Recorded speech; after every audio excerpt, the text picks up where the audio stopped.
Hello. ആഹ് കേക്കാവോ? ആ കേൾക്കാം.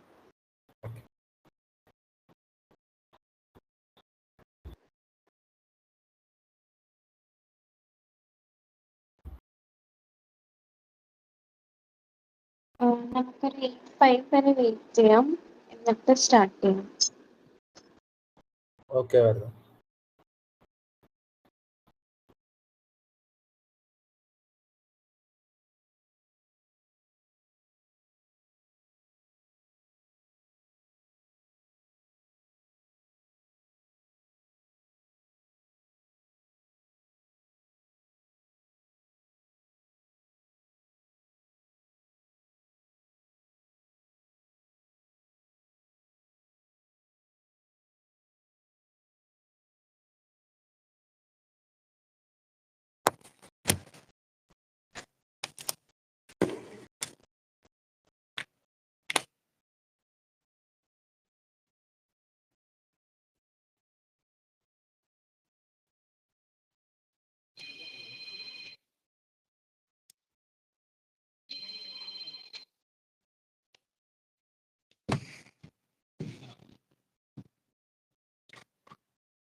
നമുക്ക് സ്റ്റാർട്ട് ചെയ്യാം അല്ലേ?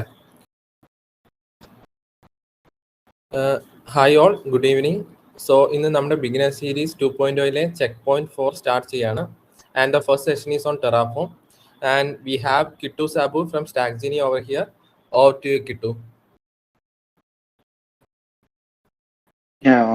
Thank you. എല്ലാവർക്കും എൻ്റെ സൗണ്ട് കേൾക്കാൻ പറ്റുന്നുണ്ടോ? എന്തെങ്കിലും ക്ലാരിറ്റി കുറവ് എന്തെങ്കിലും കേൾക്കാൻ പറ്റാതെ എന്തെങ്കിലും ഉണ്ടെങ്കിൽ എഡ്മിനോ. ഇപ്പം കേൾക്കുന്നുണ്ടോ? ഞാൻ കേൾക്കുന്നുണ്ടെന്ന് പ്രതീക്ഷിക്കുന്നു. ഇപ്പോൾ ഓഡിബിൾ ആണ് കിട്ടു. ഓക്കെ ഓക്കെ, സോ സ്റ്റാർട്ട് ചെയ്യാം. ഞാൻ സ്ക്രീൻ ഒന്ന് ഷെയർ ചെയ്യാം.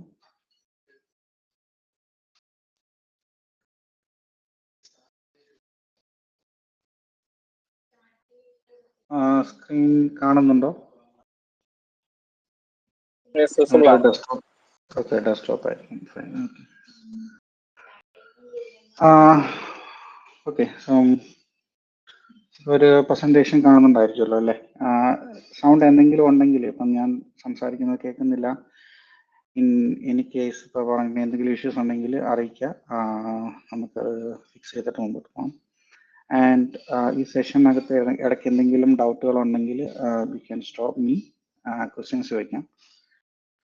സോ സെഷനിലേക്ക് കടക്കാം. സോ ഇതൊരു ബിഗിനർ സീരീസ് ആയതുകൊണ്ട് ബേസിക് ആയിട്ടുള്ള ടെറാഫോം സ്ട്രക്ചേഴ്സ്, എങ്ങനെയാണ് ടെറാഫോം, എന്താണ്, സോ ബേസിക്കലി ഒരു അജണ്ട എന്ന് പറയുന്നത് എന്താണ് ടെറാഫോം, അതെങ്ങനെയാണ് നമുക്ക് ബെനിഫിറ്റ് ആകുന്നത്, അല്ലെങ്കിൽ അതെങ്ങനെയാണ് യൂസ് ചെയ്യുന്നത്, പിന്നെ അതിൻ്റെ കുറച്ച് കോർ ഇൻട്രൊഡക്ഷൻ കൺസെപ്റ്റുകളും കാര്യങ്ങളും, അതിൻ്റെ ഒരു ബേസിക് സ്ട്രക്ചർ എങ്ങനെയാണ് അത് ചെയ്യുന്നത് എന്നുള്ളത്, പിന്നെ കമാൻഡുകൾ, എന്തൊക്കെ കമാൻഡ്സ് എക്സിക്യൂഷൻസ് ഉണ്ട്, പിന്നെ ഫൈനലി അതിൻ്റെ ക്ലൗഡ് ഇൻഫ്രാസ്ട്രക്ചർ. മോസ്റ്റ് പ്രോബബ്ലി നിങ്ങൾ പ്രൊഡക്ഷൻ ലെവലിലേക്കൊക്കെ വലിയ ഇൻഫ്രാസ്ട്രക്ചറിലേക്ക് പോകുമ്പോഴേ ക്ലൗഡ് യൂസ് ചെയ്യാൻ സാധ്യതയുള്ളൂ. ബട്ട് എന്നിരുന്നാലും അങ്ങനെ ഒരു HashiCorp ഒരു ക്ലൗഡ് കൺസെപ്റ്റ് ഉണ്ടെന്നും കൂടെ പറയാൻ വേണ്ടിയിട്ട് ജസ്റ്റ് ഒരു ഓവർവ്യൂ മാത്രമാണത്. കൂടാതെ നമുക്കിപ്പോൾ മാർക്കറ്റിൽ അവൈലബിൾ ആയിട്ടുള്ള, ഇൻഡസ്ട്രിയിൽ അവൈലബിൾ ആയിട്ടുള്ള 1-2 ടൂൾസുകൾ വെച്ചിട്ട് ചെറിയൊരു കമ്പാരിസൺ എന്നുള്ളത്, ഇത്രയൊക്കെയാണ് ഒരു സെഷൻ അജണ്ട എന്നുള്ളത് ഇന്ന് ഉദ്ദേശിക്കുന്നത്. കൂടാതെ ഇതിൻ്റെ ഒരു ഹാൻഡ്സ് ഓൺ ഡെമോ കൂടെ ഞാൻ കാണിക്കാമെന്ന് വിചാരിക്കുന്നു. ടോട്ടലി അറൗണ്ട് ഒരു 2 hours അല്ലെങ്കിൽ ബിലോ 2 hours ആണ് ഞാൻ ഈ ഒരു സെഷൻ എക്സ്പെക്ട് ചെയ്യുന്നത് കംപ്ലീറ്റ് ചെയ്യാൻ. ഓക്കെ, അപ്പം എനിക്ക് സ്റ്റാർട്ട് ചെയ്യാം. പിന്നെ ഒരു പ്രീ റിക്വസ്റ്റ് ആൻസർ. ഇപ്പോൾ പ്രോബബ്ലി നിങ്ങളൊരു ടൂൾ യൂസ് ചെയ്യുമ്പം, ഒരു ടൂൾ യൂസ് ചെയ്യുന്നതിന് മുമ്പ് നിങ്ങൾക്ക് ബേസിക് ആയിട്ട് ഇൻഫ്രാസ്ട്രക്ചറിനെ കുറിച്ചൊരു ധാരണ ഉണ്ടായിരിക്കണം. ഫോർ എക്സാമ്പിൾ, ഇപ്പോൾ നിങ്ങളൊരു ടൂൾ, ഇപ്പം ഈ ടെറാഫോം എന്ന് പറഞ്ഞ ടൂൾ യൂസ് ചെയ്യുമ്പോൾ ഈ ടൂൾ എവിടെയാണ് യൂസ് ചെയ്യുന്നത്. ഇപ്പോൾ ഫോർ എക്സാമ്പിൾ ഞാൻ കൂടുതലും വർക്ക് ചെയ്യുന്നത് AWS ആയതുകൊണ്ട് ഞാൻ എൻ്റെ എക്സാമ്പിൾസ് എല്ലാം ഒരു AWS ക്ലൗഡ് ഇൻഫ്രാസ്ട്രക്ചർ വെച്ചിട്ടായിരിക്കും ഞാൻ പറയുന്നത്. അപ്പോൾ ഞാൻ എക്സ്പെക്ട് ചെയ്യുന്നു നിങ്ങൾക്ക് ക്ലൗഡ് ഇൻഫ്രാസ്ട്രക്ചറിനെ കുറിച്ച് ഒരു ധാരണ ഉണ്ടായിരിക്കും, എന്തൊക്കെയാണ് അതിൻ്റെ കമ്പോണൻറ്റുകൾ, കാര്യം എത്രത്തോളം നമുക്ക് ആ കമ്പോണൻസുകൾ നമുക്ക് ഫെമിലിയർ ആണ്, എന്തൊക്കെയാണ് അതിൻ്റെ പാർട്സുകൾ, റിസോഴ്സസുകൾ എന്ന് മനസ്സിലാക്കിയാൽ ഇത് യൂസ് ചെയ്യുന്ന ടൂൾ യൂസ് ചെയ്യുന്നത് വളരെ എളുപ്പമായിരിക്കും. സോ ഇനിഷ്യലി നിങ്ങളത് ചെയ്തിട്ടില്ലെങ്കിൽ എല്ലാവരെയും ഞാൻ സജസ്റ്റ് ചെയ്യുന്നത് ഫസ്റ്റ് ആ ഇൻഫ്രാസ്ട്രക്ചർ പഠിക്കുക, പഠിച്ചതിന് ശേഷം ടൂൾ യൂസ് ചെയ്യുന്നതായിരിക്കും മച്ച് മോർ നിങ്ങൾക്ക് യൂസർ ഫ്രണ്ട്ലി ആയിട്ട്, അല്ലെങ്കിൽ എഫിഷ്യൻ്റ് ആയിട്ട് നിങ്ങൾക്ക് യൂസ് ചെയ്യാൻ പറ്റുന്നത്. ഇത്രയും കേൾക്കുന്നുണ്ടോ? എന്തെങ്കിലും ചോദ്യം, ഇനിഷ്യലി എന്തെങ്കിലും ചോദ്യങ്ങൾ എന്തെങ്കിലും ഉണ്ടോ നിങ്ങൾക്ക്? അത് കണ്ടിന്യൂ ആട്ടോ.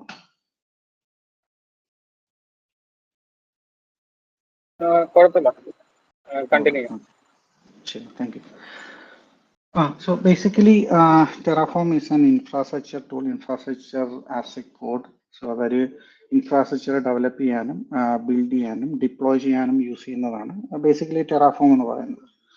അപ്പോൾ ഇതിൻ്റെ യൂസ് കേസ് വരുമ്പോൾ നമുക്ക്, അല്ലെങ്കിൽ അഡ്വാൻറ്റേജ് എന്നുള്ള രീതിയിൽ പറയുമ്പോൾ, നമുക്ക് മൾട്ടിപ്പിൾ ക്ലൗഡ് പ്ലാറ്റ്ഫോംസിൽ ഇത് യൂസ് ചെയ്യാൻ സാധിക്കും. ഇപ്പം ഒരു സിമ്പിൾ എക്സാമ്പിൾ പറയുകയാണ്, ഇപ്പോൾ AWSൻ്റെ കേസിൽ നമുക്ക് AWSന് തന്നെ ഇൻഫ്രാസ്ട്രക്ചർ പ്രൊവിഷൻ ചെയ്യാനുള്ള ടൂളുണ്ട്, AWS ട്രാൻസ്ഫോർമേഷൻ സ്റ്റാക്ക് എന്ന് പറയുന്നത്.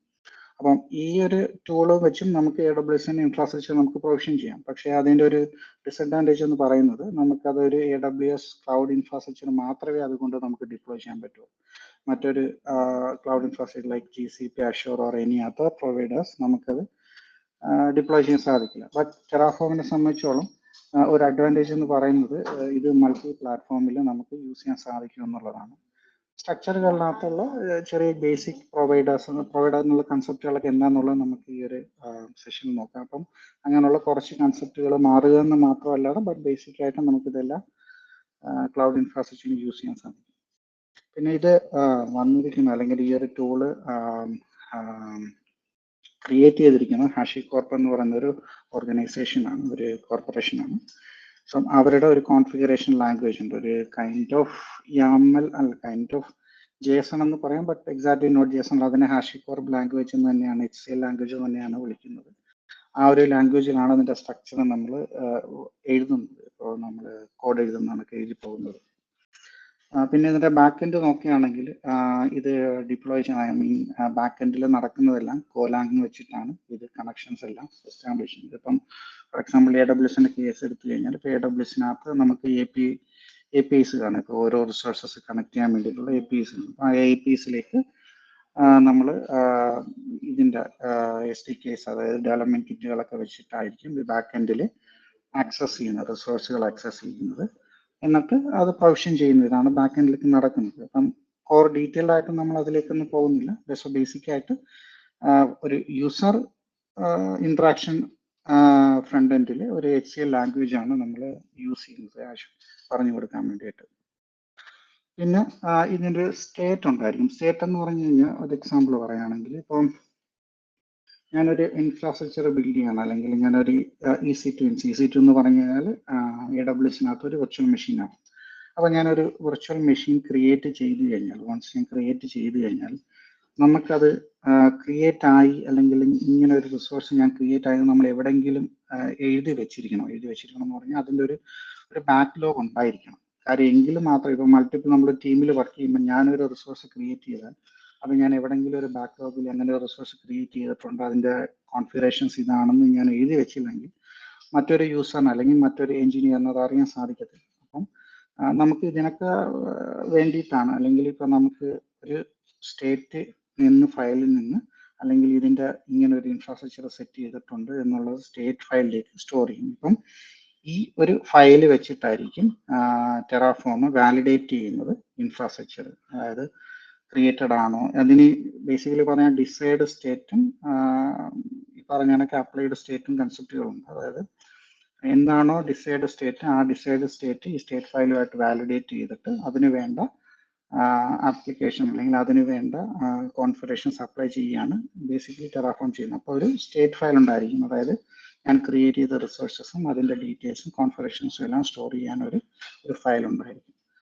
അപ്പം ഈ ഫയൽ ബേസിക് ആയിട്ട് ഇത്രയും കാര്യങ്ങളാണ് ടെറാഫോം എന്ന് പറയുന്നതിനകത്ത്, ഇപ്പം അല്ലെങ്കിൽ ടെറാഫോം എന്താണെന്ന് പറയാൻ ഉള്ളത്. ഇനി പോയി കഴിഞ്ഞാൽ ഇത്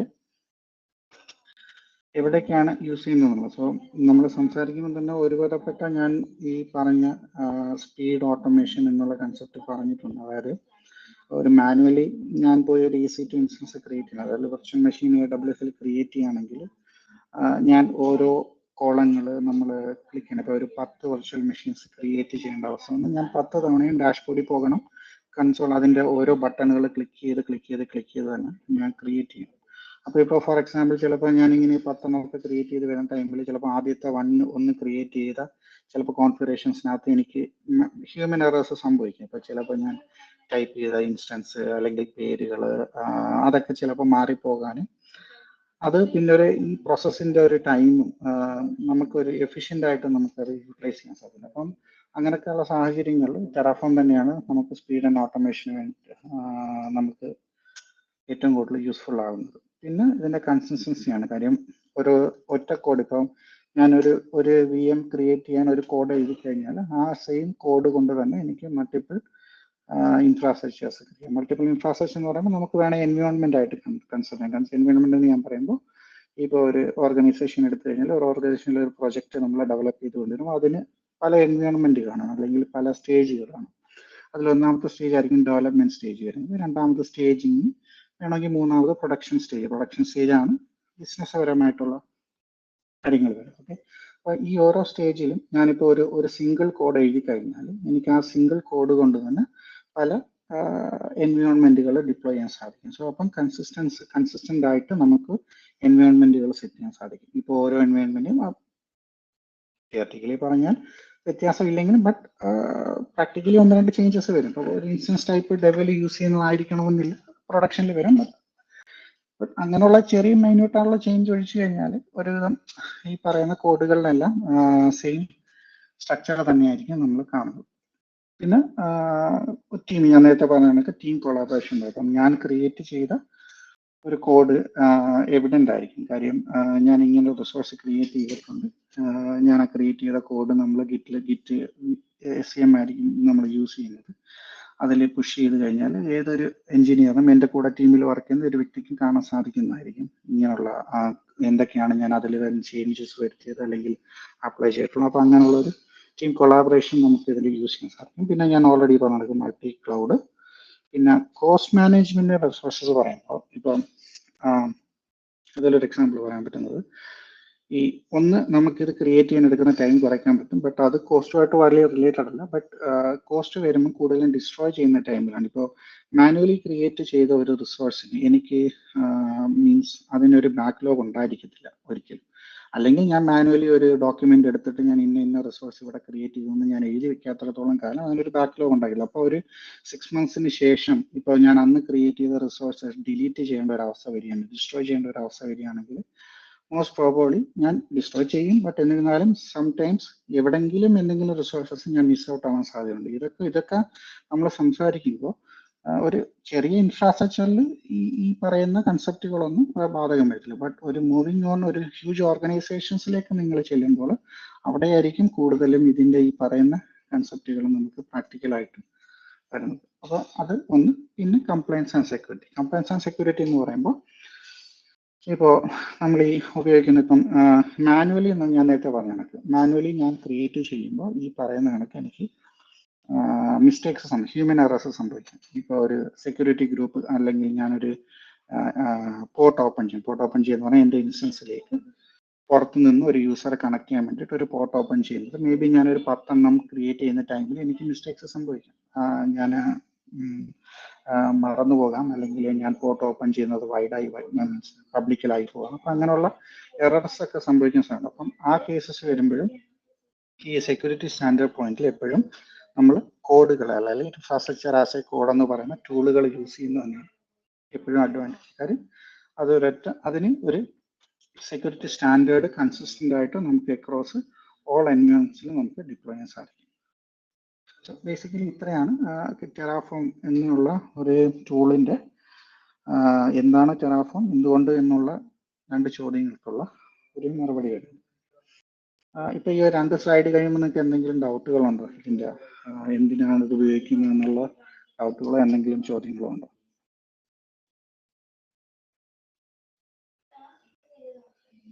ഹലോ.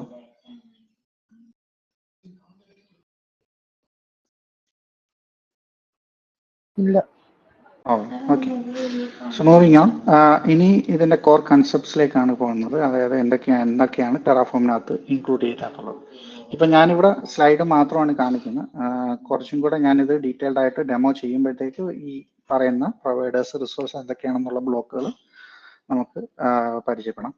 സോ പ്രൊവൈഡേഴ്സ് ബേസിക്കലി ഞാൻ നേരത്തെ പറഞ്ഞ കണക്ക് ഇത് ഏത് പ്ലാറ്റ്ഫോമിന് വേണ്ടിയിട്ടാണ് അല്ലെങ്കിൽ ഏതൊരു റിസോഴ്സസ് ഏതൊരു ഇൻഫ്രാസ്ട്രക്ചർ ബിൽഡ് ചെയ്യാൻ വേണ്ടിയാണ് യൂസ് ചെയ്യുന്നത് എന്നുള്ളത് പറഞ്ഞു കൊടുക്കണം. കാര്യം ഇപ്പം ഞാനിപ്പോൾ AWS ആണ് എൻ്റെ ഇൻഫ്രാസ്ട്രക്ചർ ബിൽഡ് ചെയ്യുന്നതെങ്കിൽ AWS എന്ന് പറഞ്ഞൊരു പ്രൊവൈഡറാണ്. ആ പ്രൊവൈഡറിൻ്റെ കോൺഫിഗറേഷൻസും അതിൻ്റെ കോഡുമായിരിക്കണം ഞാൻ യൂസ് ചെയ്യുന്നത്. സോ അത് ഒരു പ്രൊവൈഡർ ബ്ലോക്കിനകത്ത് ഇതിനെ ഓരോ ബ്ലോക്കുകളായിട്ട് നമുക്ക് തരംതിരിക്കാം ഈ ടെറാഫോമിനകത്ത് ബ്ലോക്കുകൾ. അപ്പോൾ അതിലൊരു ബ്ലോക്കാണ് പ്രൊവൈഡർ ബ്ലോക്ക് എന്ന് പറയുന്നത്. ഏതിൻ്റെ ഇൻഫ്രാസ്ട്രക്ചറാണ് ഞാൻ ഡിക്ലെയർ ചെയ്യാൻ പോകുന്നത് അല്ലെങ്കിൽ അപ്ലൈ ചെയ്യാൻ പോകുന്നത്. പിന്നെ ഈ പ്രൊവൈഡറിനകത്ത് റിസോഴ്സ് ഉണ്ട്. ഇപ്പം AWS ആണ് എൻ്റെ പ്രൊവൈഡർ എന്ന് പറഞ്ഞു കഴിഞ്ഞാൽ നെക്സ്റ്റ് വരുന്ന AWSനകത്ത് വരുന്ന ഒരു റിസോഴ്സ്, അത് റിസോഴ്സ് ഒരു വെർച്വൽ നെറ്റ്വർക്ക് ആകാം, ഒരു കണ്ടെയ്നർ ആകാം, ഒരു EC2 ഇൻസ്റ്റൻസ് ആകാം. അങ്ങനെ AWSനകത്തുള്ള പല സർവീസുകളിൽ ഏതെങ്കിലും ഒരെണ്ണം ആകാം. അതിനെയാണ് നമ്മൾ ബേസിക്കലി റിസോഴ്സസുകൾ എന്ന് പറയുന്നത് AWSന്റെ കേസിൽ പറയുന്നത്. പിന്നെ ഞാൻ നേരത്തെ പറഞ്ഞു ഇതിനൊരു സ്റ്റേറ്റ് ഫയൽ ഉണ്ടായിരിക്കും. കാര്യം അപ്ലൈ ചെയ്യുന്ന ടൈമിൽ എന്തൊക്കെയാണ് ഞാൻ അപ്ലൈ ചെയ്തത്, എന്തൊക്കെയാണ് കോൺഫിഗറേഷൻ ചെയ്തത് എന്നുള്ളത് സ്റ്റോർ ചെയ്ത് വെക്കാൻ ഒരു ഫയൽ ഉണ്ടായിരിക്കും. ആ സ്റ്റേറ്റ് ഫയൽ ഇമ്പോർട്ടൻ്റ് ആയിട്ടുള്ള ഒരു കാര്യമാണ്. കാര്യം ഇത് നഷ്ടപ്പെട്ട് കഴിഞ്ഞാൽ ടെറാഫോമിന് പിന്നെ ഇപ്പം ഫോർ എക്സാമ്പിൾ ഞാനൊരു ടെറാഫോം കോഡ് എഴുതി ഞാൻ അപ്ലൈ ചെയ്തു, 2 ദിവസം കഴിഞ്ഞപ്പോഴത്തേക്ക് ഈ സ്റ്റേറ്റ് ഫയൽ എൻ്റെ മെഷീനിൽ ഡിലീറ്റ് ആയി പോയി കഴിഞ്ഞാൽ പിന്നെ ടെറാഫോമിന് അറിയത്തില്ല എന്താണ് ചെയ്തതെന്നുള്ളത്. അപ്പം ഞാൻ എഗെയിൻ ഇത് റീറൺ ചെയ്താൽ എന്ത് സംഭവിക്കും എന്ന് പറഞ്ഞു കഴിഞ്ഞാൽ എറർ ആകും. കാര്യം ഓൾറെഡി ഞാനൊരു ഇൻഫ്രാസ്ട്രക്ചർ ബിൽഡ് ചെയ്ത് കഴിഞ്ഞു. അപ്പം സെയിം പേരിൽ ഞാൻ ഒന്നും കൂടെ അപ്ലൈ ചെയ്യാൻ ശ്രമിച്ചു കഴിഞ്ഞാൽ അത് എറർ ആകാൻ സാധ്യതകളുണ്ട്. അപ്പം സ്റ്റേറ്റ് ഫയൽ വളരെ ഇമ്പോർട്ടൻ്റ് ആണ് കീപ്പ് ചെയ്യേണ്ടത്. കൂടാതെ അത് സെക്യൂരിറ്റി കൺസെപ്റ്റിന് വളരെ ഇമ്പോർട്ടൻ്റ് ആണ് അത് സെക്യൂർ ആയിട്ട് കീപ്പ് ചെയ്യേണ്ട കാര്യം. നിങ്ങളൊരു ഇൻഫ്രാസ്ട്രക്ചർ ഡിപ്ലോയ് ചെയ്യുന്ന ടൈമിൽ ഇപ്പം അതിനകത്ത് എന്തെങ്കിലും പാസ്വേഡുകൾ നിങ്ങൾ പറഞ്ഞു കൊടുക്കുന്നുണ്ടെങ്കിൽ, ക്രെഡൻഷ്യൽസ് പറഞ്ഞു കൊടുക്കുന്നുണ്ടെങ്കിൽ അതുമെല്ലാം സ്റ്റേറ്റ് ഫയൽ സ്റ്റോർ ആകും. അപ്പോൾ എപ്പോഴും സ്റ്റേറ്റ് ഫയൽ കുറെ സെക്യൂർ ആയിട്ട് വേണം സൂക്ഷിച്ചു വെക്കുക. നഷ്ടപ്പെടാനോ അത് ഹാക്ക് ആകാനോ സാധ്യത വരും. കാര്യം ആയി കഴിഞ്ഞാൽ ഇത് കണക്ക് കിട്ടിയ വ്യക്തിക്ക് അത് യൂട്ടിലൈസ് ചെയ്യാൻ സാധിക്കും. പിന്നെ മോഡ്യൂൾസ് എന്ന് പറഞ്ഞൊരു ബ്ലോക്ക് ഉണ്ട്. അത് ഈ നമുക്ക് മോഡ്യൂൾസ് എന്ന് പറഞ്ഞു കഴിഞ്ഞാൽ ഇപ്പോൾ 1-2 റിസോഴ്സുകൾ കൂടിച്ചേർന്ന് നമുക്കൊരു മോഡ്യൂൾ ഉണ്ടാക്കിയെടുക്കാൻ സാധിക്കും. മോഡ്യൂൾ എന്ന് പറഞ്ഞു കഴിഞ്ഞാൽ ഞാൻ എക്സാമ്പിൾ കാണിക്കാം, അപ്പോൾ കുറച്ചും കൂടെ വ്യക്തമാകും. മോഡ്യൂൾസ് കൺസെപ്റ്റ് ഉണ്ട്. ഇപ്പോൾ VPCയുടെ മോഡ്യൂൾസുകളുണ്ട്. അപ്പം ഫോർ എക്സാമ്പിൾ ഞാൻ പറയണം, ഇപ്പം VPC എടുക്കുകയാണെങ്കിൽ VPCക്കകത്ത് ഒരു റിസോഴ്സ് മാത്രമല്ല. ഇപ്പോൾ VPCക്കകത്ത് VPC എന്ന് പറയുന്ന റിസോഴ്സ് ഉണ്ട്, സബ്നെറ്റ് എന്ന് പറയുന്ന റിസോഴ്സ് ഉണ്ട്, റൗട്ട് ടേബിൾ എന്ന് പറയുന്ന റിസോഴ്സ് ഉണ്ട്. അങ്ങനെ കുറേ റിസോഴ്സസിന്റെ എല്ലാം കൂടെ ചേരുന്നതാണ് ഒരു എൻറ്റയർ നെറ്റ്വർക്ക് എന്ന് നമ്മൾ പറയുന്നത്, അല്ലെങ്കിൽ ഒരു VPC എന്ന് പറയുന്നത്. അപ്പം ഇതിനെല്ലാം കൂടെ നമുക്ക് കസ്റ്റമായിട്ട് ബിൽഡ് ചെയ്ത ഒരു മോഡ്യൂൾ ഉണ്ടാക്കി കഴിഞ്ഞാൽ നമുക്ക് ഓരോ തവണയും ഈ പറയുന്ന സെപ്പറേറ്റ് റിസോഴ്സസുകൾ ക്രിയേറ്റ് ചെയ്യേണ്ട ആവശ്യമില്ല. അതിനെ ഒരു മോഡ്യൂളാക്കി ഒരു പാക്കേജ് ആക്കി നമുക്ക് യൂസ് ചെയ്യാൻ സാധിക്കും. അതാണ് ബേസിക്കലി മോഡ്യൂൾ വരുന്നത്. പിന്നെ വരുന്നത് വേരിയബിൾസ്. അത് എന്ന് പറയുന്നത് നമ്മൾ എക്സിക്യൂട്ട് ചെയ്യുന്ന ടൈമിൽ അല്ലെങ്കിൽ റൺ ചെയ്യുന്ന ടൈമിൽ നമുക്ക് പാസ് ചെയ്യേണ്ട പാരാമീറ്റേഴ്സ്, വേരിയബിൾസ്. ബേസിക്കലി നിങ്ങൾ കോഡിനകത്തൊക്കെ ഇപ്പം നിങ്ങൾ പ്രോഗ്രാം ലാംഗ്വേജിനകത്തൊക്കെ യൂസ് ചെയ്യുന്ന കണക്ക് തന്നെയാണ്. റൺ ടൈമിൽ നമുക്ക് പാസ് ചെയ്യേണ്ട വേരിയബിൾസ് ആണത് പാരാമീറ്റർ പാസ് ചെയ്യുന്നത്. പിന്നെ ഔട്ട്പുട്ട്. സോ ഔട്ട്പുട്ട് എന്ന് പറയുമ്പോൾ ഇത് റൺ ചെയ്ത് കഴിഞ്ഞിട്ട് എനിക്കത് എന്ത് ഡിസ്പ്ലേ ചെയ്താണെങ്കിൽ, ഇപ്പോൾ ഞാനൊരു ഇൻസ്റ്റൻസ് ബിൽഡ് ചെയ്ത് കഴിയുമ്പോഴത്തേക്ക് അതിനൊരു IP അഡ്രസ് ഉണ്ടാവും. അപ്പം ആ IP അഡ്രസ് എനിക്ക് ബിൽഡ് ചെയ്ത് ഔട്ട്പുട്ടിൽ കാണിച്ചു കഴിഞ്ഞാൽ എനിക്ക് അതിൽ നിന്ന് അത് എടുത്തിട്ട് ആ ഇൻസ്റ്റൻസിലേക്ക് കണക്ട് ചെയ്യാൻ സാധിക്കും. ഞാനത് എക്സാമ്പിൾ പറയുന്നത് മാത്രമാണ്. അങ്ങനെ പല യൂസസ് ഔട്ട്പുട്ട് എന്ത് വേണം എന്നുള്ളത് നമുക്ക് ഈ ഔട്ട്പുട്ടിൽ കൂടെയാണ്, ഔട്ട്പുട്ട് ബ്ലോക്കിൽ കൂടെയാണ് നമ്മൾ എടുക്കുന്നത്. അപ്പം ഇത്രയൊക്കെയാണ് ബേസിക് ആയിട്ട് ഒരു കോർ കൺസെപ്റ്റ് ടെറാഫോമിൽ ഉള്ളത്.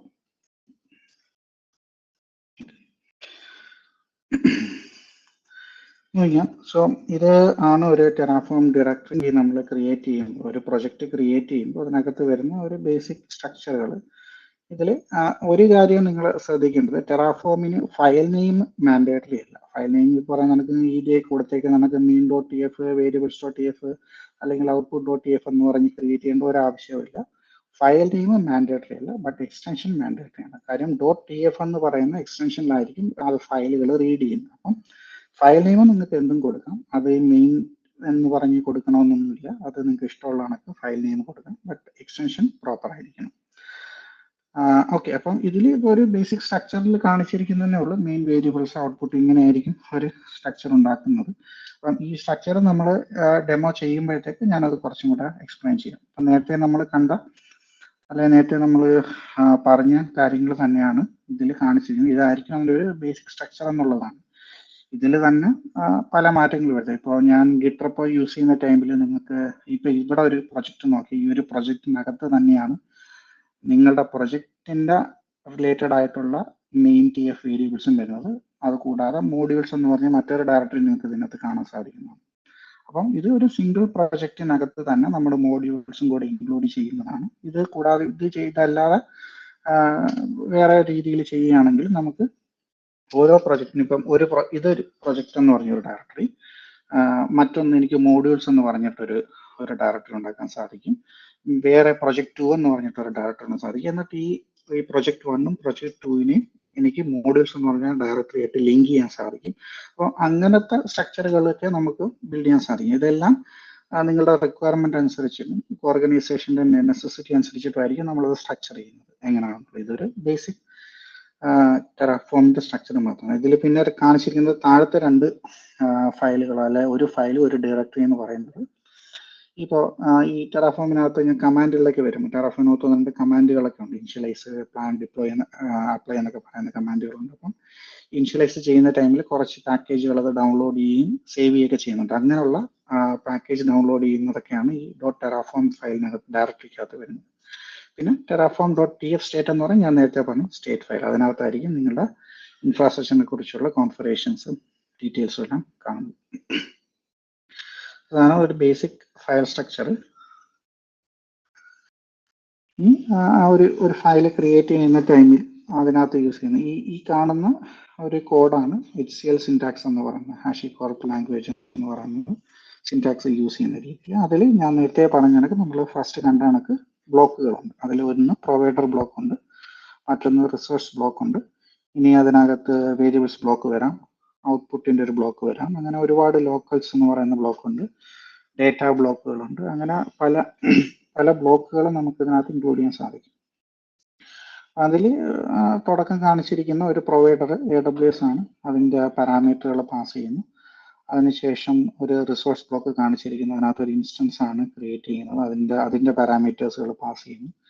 ഇങ്ങനെയായിരിക്കും ഒരു നോർമൽ HCL സിൻടാക്സ് ഒരു ടെറാഫോം ഫയൽ നമ്മൾ ക്രിയേറ്റ് ചെയ്യുന്ന ടൈമിൽ അല്ലെങ്കിൽ സെറ്റപ്പ് ചെയ്യുന്ന ടൈമിൽ നമ്മൾ അതിനകത്ത് ഇൻക്ലൂഡ് ചെയ്യുന്നത്. ഓക്കെ, ഇനി ഇപ്പോൾ ഇത്രയും ഒരു സ്ട്രക്ചറായി, ബേസിക് ടെറാഫോം കൺസെപ്റ്റായി. ഇനി ഇതെങ്ങനെയാണ് എക്സിക്യൂട്ട് ചെയ്യുന്നത് എന്നുള്ള ടെറാഫോം കുറച്ച് കമാൻഡുകളാണ്. ഇത് ഇത്രയും കമാൻഡുകൾ മാത്രമല്ല, ഇതിൽ കൂടുതൽ കമാൻഡുകളും ഉണ്ട്. ബട്ട് ബേസിക് ആയിട്ട് നിങ്ങൾക്കിപ്പം ഇത്രയൊക്കെ ഇനിഷ്യലി സ്റ്റാർട്ട് ചെയ്യാൻ ഇതിൻ്റെ ആവശ്യമേ ഉള്ളൂ. അപ്പം ഇത് കൂടാതെ ഒരു വേറെ കമാൻഡുകൾ ഇതിൻ്റെ കൂടെ ഉണ്ട്, സബ് കമാൻഡുകൾ ഇഷ്ടംപോലെ ഉണ്ട്.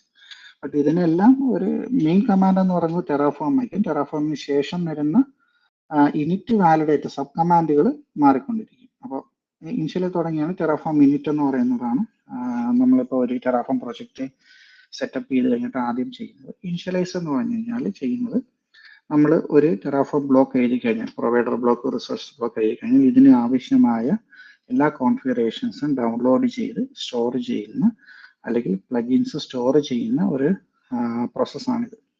അപ്പം ഈ പ്രോസസ്സിലായിരിക്കും ഇത് ഡൗൺലോഡ് ചെയ്തിട്ട് .terraform എന്ന ഡയറക്ടറിക്കകത്ത് ഈ പറയുന്ന എല്ലാ കോഡും സ്റ്റോർ ചെയ്യുന്നു. വൺസ് ഇത് സ്റ്റോർ ചെയ്ത് കഴിഞ്ഞാൽ നമുക്കിത് വാലിഡേറ്റ് ചെയ്യാം. അതായത് നമ്മൾ എഴുതിയ കോഡിനകത്ത് എന്തെങ്കിലും സിൻടാക്സ് എറർ ഉണ്ട്. ഇപ്പോൾ നിങ്ങൾ ഇവിടെ കണ്ട കോഡിനകത്ത് ഇപ്പോൾ ഇൻ കേസ് എന്തെങ്കിലും കാരണവശാൽ ഞാൻ ഈ AMI ആഡ് ചെയ്യുന്ന ടൈമിൽ ഞാൻ ഈ കോഡ്സ് ഇടാൻ വിട്ടുപോയി, അല്ലെങ്കിൽ ഒരു കോഡ്സ് ഇട്ട് ഒരു കോഡ്സിന് ഡബിൾ കോഡ്സിനകത്ത് സ്റ്റാർട്ടിങ് ഇടാൻ വിട്ടുപോയി, അല്ലെങ്കിൽ ഏതെങ്കിലും കാരണവശാൽ സിൻടാക്സ് എറർ വന്നു കഴിഞ്ഞാൽ അത് വാലിഡേറ്റ് ചെയ്യാൻ നമുക്ക് ടെറാഫോം വാലിഡേറ്റ് യൂസ് ചെയ്യാം. അപ്പോൾ അത് എറർ എവിടെയാണെന്ന് വെച്ചാൽ കാണിച്ചു തരും. അതനുസരിച്ചിട്ട് നമുക്കത് മനസ്സിലാക്കും. പിന്നെ ടെറാഫോം പ്ലാൻ, വൺസ് അത് നമ്മൾ വാലിഡേറ്റ് ചെയ്ത് സിൻടാക്സ് ഓക്കെ ആണെങ്കിൽ ആ പ്ലാൻ ചെയ്യും. പ്ലാൻ ചെയ്യുമ്പോൾ അത് കാണിക്കുന്നത് നമ്മൾ എന്തൊക്കെയാണ് ഡിപ്ലോയ് ചെയ്യാൻ പോകുന്നതിനുള്ള ഒരു ഇനിഷ്യൽ പ്ലാൻ അത് ഡിസ്പ്ലേയിൽ കാണിച്ചു തരും. നമ്മൾ ടെർമിനലിൽ നിന്ന് നമ്മളിത് കമാൻഡ് എക്സിക്യൂട്ട് ചെയ്യുന്നത് ടെർമിനലിൽ ഔട്ട്പുട്ടായിട്ട് അത് ആ ഒരു ബ്ലോക്ക് അത് കാണിച്ചു തരും. അത് കാണിച്ചു തന്നെ നിങ്ങൾ വെരിഫൈ, ക്രോസ് വെരിഫൈ ചെയ്തിട്ട് ശരിയാണ് എന്ന് തോന്നിക്കഴിഞ്ഞാൽ നെക്സ്റ്റ് നിങ്ങൾക്ക് അപ്ലൈ കമാൻഡ് യൂസ് ചെയ്യും. അപ്പോൾ അപ്ലൈ കമാൻഡ് യൂസ് ചെയ്യുമ്പോൾ അപ്ലൈ അടിക്കുക. അപ്ലൈ അടിച്ചതിന് ശേഷം ഒന്നും കൂടെ അത് പ്ലാൻ അത് കാണിക്കും. കാണിച്ചതിന് ശേഷം ആ കമാൻഡ് വന്നൊരു പ്രോംപ്റ്റിൽ നിൽക്കും. Do you want to continue എന്നാണ് തോന്നുന്നത്, എനിക്ക് എക്സാക്ട്ലി അത് റിമെമ്പറില്ല. അത് നമുക്ക് അപ്ലൈ ചെയ്യുന്ന ടൈമിൽ നോക്കാം. ഒരു പ്രോംപ്റ്റ് വരും, അവിടെ നിങ്ങൾക്ക് ടൈപ്പ് ചെയ്യാൻ കൺഫർമേഷൻ കൊടുക്കും. യെസ് എന്നുള്ള കൺഫർമേഷൻ കൊടുക്കാം. യെസ് എന്നുള്ള കൺഫർമേഷൻ കൊടുത്താൽ മാത്രമേ അത് അപ്ലൈ ചെയ്യത്തുള്ളൂ. അതല്ലാത്തടത്തോളം അപ്ലൈ ചെയ്തില്ല. അവിടെ ഒരു കാര്യമുള്ളത്, ഈ യെസ് എന്ന് തന്നെ ടൈപ്പ് ചെയ്യണം.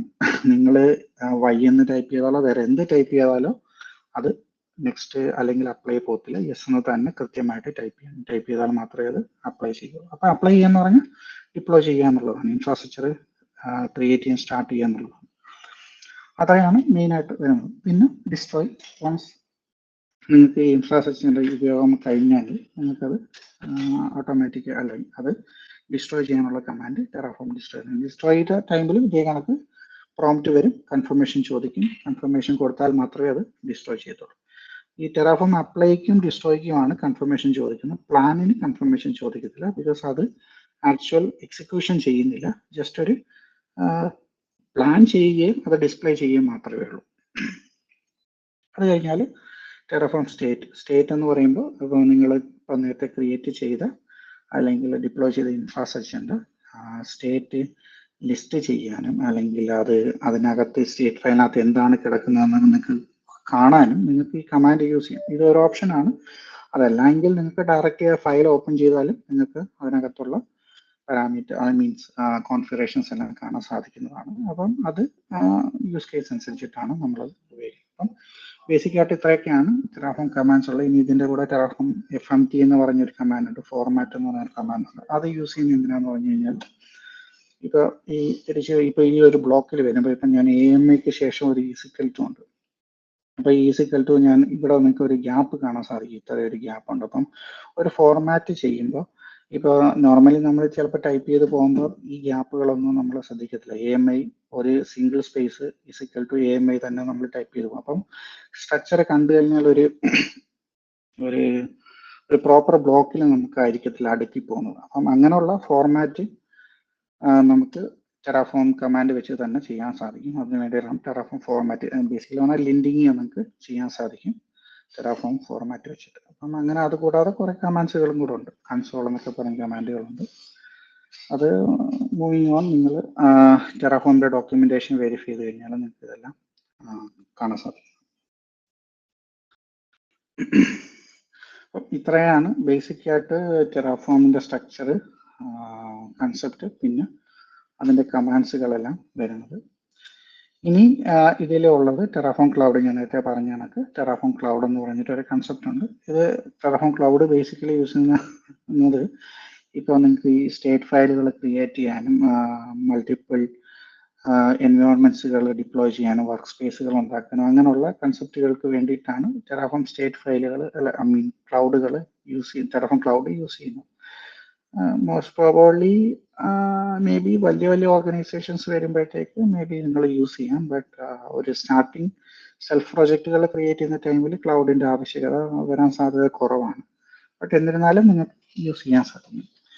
പിന്നെ വർക്ക് സ്പേസ് ഉണ്ട്. വർക്ക് സ്പേസ് എന്ന് പറയുന്നത് ഞാൻ നേരത്തെ പറഞ്ഞ കണക്ക് നമുക്ക് ഓരോ എൻവയോൺമെന്റിനനുസരിച്ചിട്ട് നമുക്ക് വർക്ക് സ്പേസുകൾ ക്രിയേറ്റ് ചെയ്യാം. വർക്ക് സ്പേസ് ക്രിയേറ്റ് ചെയ്യുക എന്ന് പറഞ്ഞു കഴിഞ്ഞാൽ നമുക്ക് ഓരോ സെപ്പറേറ്റ് സ്റ്റേറ്റ് ഫയലുകൾ ക്രിയേറ്റ് ചെയ്യാൻ സാധിക്കും. അതായത് സിംഗിൾ കോഡ് യൂസ് ചെയ്ത് തന്നെ മൾട്ടിപ്പിൾ എൻവയോൺമെന്റ്സിന് വേണ്ടിയിട്ട് സെപ്പറേറ്റ് സ്റ്റേറ്റ് ഫയലുകൾ ക്രിയേറ്റ് ചെയ്യാൻ സാധിക്കും. അത് ടെറാഫോം വർക്ക് സ്പേസ് കമാൻഡ് എന്ന് ഉപയോഗിച്ചിട്ട് നമ്മൾ ഒരു വർക്ക് സ്പേസ് ക്രിയേറ്റ് ചെയ്യും. ആ വർക്ക് സ്പേസിനകത്ത് അപ്പം അങ്ങനെ വരുമ്പോൾ ഒരു ചേഞ്ച് വരുന്നത് എന്താണെന്ന് പറഞ്ഞാൽ, ഇപ്പോൾ ബാക്കിലേക്ക് വരുമ്പോൾ ഞാൻ ഈ ടെറാഫോം ഫയൽ സ്ട്രക്ചറിനകത്ത് terraform.tf സ്റ്റേറ്റ് എന്ന് പറഞ്ഞ ഒരു ഫയലെ നിങ്ങൾ കാണുമ്പോൾ ഞാൻ വർക്ക് സ്പേസ് ക്രിയേറ്റ് ചെയ്യുമ്പോൾ ഈ ഫയല് വരുന്നത് terraform state.d എന്ന് പറഞ്ഞിട്ട്, അതായത് ഒരു ഡയറക്ടറി ക്രിയേറ്റ് ആവും. ആ ഡയറക്ടറിക്ക് അകത്തായിരിക്കും സ്റ്റേറ്റ് ഫയലുകൾ വരുന്നത്. കാര്യം അതിനകത്ത് ഓരോ വർക്ക് സ്പേസിനനുസരിച്ചിട്ടായിരിക്കും സ്റ്റേറ്റ് ഫയൽ സ്ട്രക്ചർ ചെയ്യുന്നത്. അങ്ങനെ ഒരു ചെറിയ വ്യത്യാസം വരും നിങ്ങൾ വർക്ക് സ്പേസുകൾ യൂസ് ചെയ്യുമ്പോൾ. അതൊക്കെ നമ്മൾ ചെയ്ത് വരുമ്പോഴുള്ള യൂസ് അനുസരിച്ചിട്ട് വർക്ക് സ്പേസ് ഒക്കെ നമുക്ക് യൂട്ടിലൈസ് ആവും. സോ അതാണ് cloud work space concept. Then basically ഇതാണ് നമുക്ക് ഇന്നത്തേക്കുള്ള ലാസ്റ്റ് സെഷൻ വരുന്നത്. അതായത് terraform and other IAC tools. നിങ്ങൾക്ക് മോസ്റ്റ് പ്രോബബ്ലി ഉള്ള ഡൗട്ട് ആയിരിക്കും ടെറാഫോം എവിടെയാണ് യൂസ് ചെയ്യുന്നത്, അൻസിബിൾ എവിടെയാണ് യൂസ് ചെയ്യുന്നുള്ള കാര്യം. ഇപ്പോൾ നമ്മളെ ഇൻഡസ്ട്രിയിൽ ഏറ്റവും കൂടുതൽ കേൾക്കുന്ന 2 പേരുകളാണല്ലോ ടെറാഫോം, അൻസിബിൾ എന്നുള്ളത്. അപ്പം സിമ്പിളായിട്ട് പറഞ്ഞു കഴിഞ്ഞാൽ ഇൻഫ്രാസ്ട്രക്ചർ പ്രൊവിഷനിങ്ങിനാണ് ടെറാഫോം യൂസ് ചെയ്യുന്നത്. വൺസ് ഒരു ഇൻഫ്രാസ്ട്രക്ചർ പ്രൊവിഷൻ ചെയ്ത് കഴിഞ്ഞിട്ടുള്ള കോൺഫിഗറേഷൻസിന് വേണ്ടിയിട്ട് നിങ്ങൾക്ക് അൻസിബിൾ യൂസ് ചെയ്യാൻ സാധിക്കും. രണ്ടിൻ്റെയും യൂസ് സ്ട്രക്ചർ ബാക്ക്ഗ്രൗണ്ടിൽ നടക്കുന്ന സ്ട്രക്ചറിൽ വ്യത്യാസമുണ്ട്.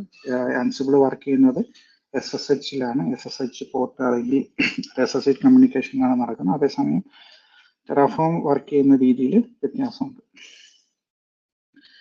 ഇനി ഇതിനകത്ത് ഒരുപാട് എക്സ്പ്ലെയിൻ ചെയ്യാൻ എന്ന് പറഞ്ഞു കഴിഞ്ഞാൽ വേണമെങ്കിൽ ഒരു എക്സാമ്പിൾ പറയാം. ഇപ്പോൾ വൺസ് ഞാൻ ടെറാഫോം വെച്ചിട്ട് ഞാനൊരു EC2 ഇൻസ്റ്റൻസ്, അതായത് VM ഞാൻ AWS സ്പിന്നപ്പ് ചെയ്ത് കഴിഞ്ഞു. സ്പിന്നപ്പ് ചെയ്തതിന് ശേഷം എനിക്ക് ചെയ്യേണ്ടത് അതിനകത്ത് അല്ലെങ്കിൽ ആ VMനകത്ത് എനിക്കൊരു സെർവർ ഇൻസ്റ്റാൾ ചെയ്യണം. ഇപ്പോൾ ഒരു ഫയൽ സെർവറോ ഒരു ഇമെയിൽ സെർവറോ അങ്ങനെയുള്ള എന്തെങ്കിലും കോൺഫിഗറേഷൻസുകൾ ചെയ്യണം എന്നുണ്ടെങ്കിൽ അതിന് കുറച്ചും കൂടെ ആപ്റ്റായിട്ടുള്ളത് അൻസിബിൾ ആയിരിക്കും. അപ്പം കോൺഫിഗറേഷൻസ് നമുക്ക് മാനേജ് ചെയ്യാൻ വേണ്ടിയിട്ടാണ് കൂടുതലായിട്ടും ആൻസിബിൾ യൂസ് ചെയ്യും, അത് കണക്ക് ഷെഫും യൂസ് ചെയ്യും. അപ്പം ഇങ്ങനെയുള്ള ഇപ്പം നമ്മൾ ഇൻഡസ്ട്രിയിലുള്ള 1-2 ടൂളുകളുടെ ഒരു ജസ്റ്റ് ഒരു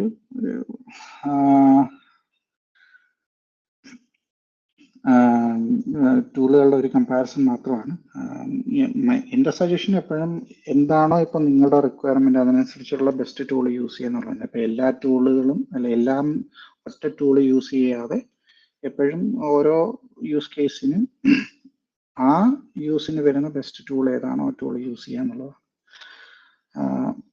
ഇത്രയൊക്കെയാണ് ബേസിക്കലി ടെറാഫോം അതർ IAC ടൂൾസുകളൊക്കെ ആയിട്ട് വരുന്ന ഒരു കമ്പാരിസൺ. പിന്നെ ഇപ്പം ഞാനിപ്പോൾ പറഞ്ഞ കാര്യം തന്നെയാണ് ഇത് കൊടുത്തിരിക്കുന്നത്. ഇപ്പോൾ നിങ്ങൾക്കൊരു ഇൻഫ്രാസ്ട്രക്ചർ ബിൽഡ് ചെയ്യാൻ, ഇപ്പോൾ ഇൻസ്റ്റൻസ് ഒരു 10 ഇൻസ്റ്റൻസ് VPC RDS ഒക്കെ ബിൽഡ് ചെയ്യാൻ വേണ്ടിയിട്ട് നിങ്ങൾക്ക് ടെറാഫോം യൂസ് ചെയ്യാം. വൺസ് അത് കഴിഞ്ഞതിന് ശേഷം ആ ഒരു 10 സെർവറിലേക്ക് നിങ്ങൾക്ക് ഒരു Nginx സെർവർ ഡിപ്ലോയ് ചെയ്യണം എന്നുണ്ടെന്നുണ്ടെങ്കിൽ കൂടുതലായിട്ടും അൺസിബിൾ ആയിരിക്കും, നിങ്ങൾക്ക് അതിന് ഹെൽപ്ഫുൾ ആകും. അതേ കണക്കുള്ള ബാക്കി ടൂൾസുകളും അതിൻ്റെതായ യൂസ് കേസിലാണ് വർക്ക് ചെയ്യുന്നത്. ഓക്കെ, ഇത്രയാണ് നമ്മളിപ്പോൾ ഈ ഒരു സെഷനിൽ നോക്കിയത്. ബേസിക് ആയിട്ട് എന്താണ് ടെറാഫോം, അതിൻ്റെ കോൺസെപ്റ്റുകൾ, ഫയൽ സ്ട്രക്ചർ, കമാൻഡുകൾ, ബേസിക് കമാൻഡ്സുകൾ, ജസ്റ്റ് ക്ലൗഡും വർക്ക് സ്പേസ് എന്താണെന്നുള്ളത്, പിന്നെ ഒരു ചെറിയൊരു കമ്പാരിസൺ. അപ്പോൾ നെക്സ്റ്റ് ഇനി നമുക്ക് ഡെമോയിലേക്കാണ് പോകുന്നത്, എങ്ങനെയാണ് ടെറാഫോം യൂസ് ചെയ്യുന്നത് എന്നുള്ളത്. പിന്നെ ഇപ്പോൾ ഞാൻ ഈ പറഞ്ഞ തിയറികൾ അല്ലെങ്കിൽ ഞാനിപ്പോൾ പറഞ്ഞ കൺസെപ്റ്റുകൾ എങ്ങനെയാണ് ഒരു ടെറാഫോം ഫയൽ എഴുതുന്നത്, ഒരു അപ്ലൈ ചെയ്യുന്നത് എന്നുള്ളതിൻ്റെ ഡെമോയിലേക്കാണ് ഞാൻ പോകുന്നത്. അപ്പം ഇത്രയും ഒരു തിയറി പറഞ്ഞതിനകത്ത്, ഒരു ബേസിക് കൺസെപ്റ്റ് പറഞ്ഞതിനകത്ത് ആർക്കെങ്കിലും എന്തെങ്കിലും ചോദ്യങ്ങളുണ്ടെങ്കിൽ ചോദിക്കാം.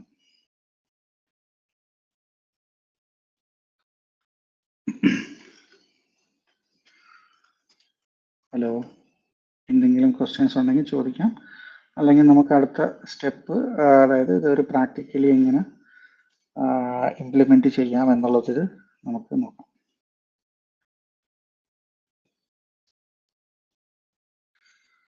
ഹലോ, ആൻസിബിൾ ആൻഡ് ടെറാഫോമിന്റെ ഡിഫറൻസ് ഒന്നുകൂടി ഡിഫൈൻ ചെയ്യാം. കേട്ടില്ല.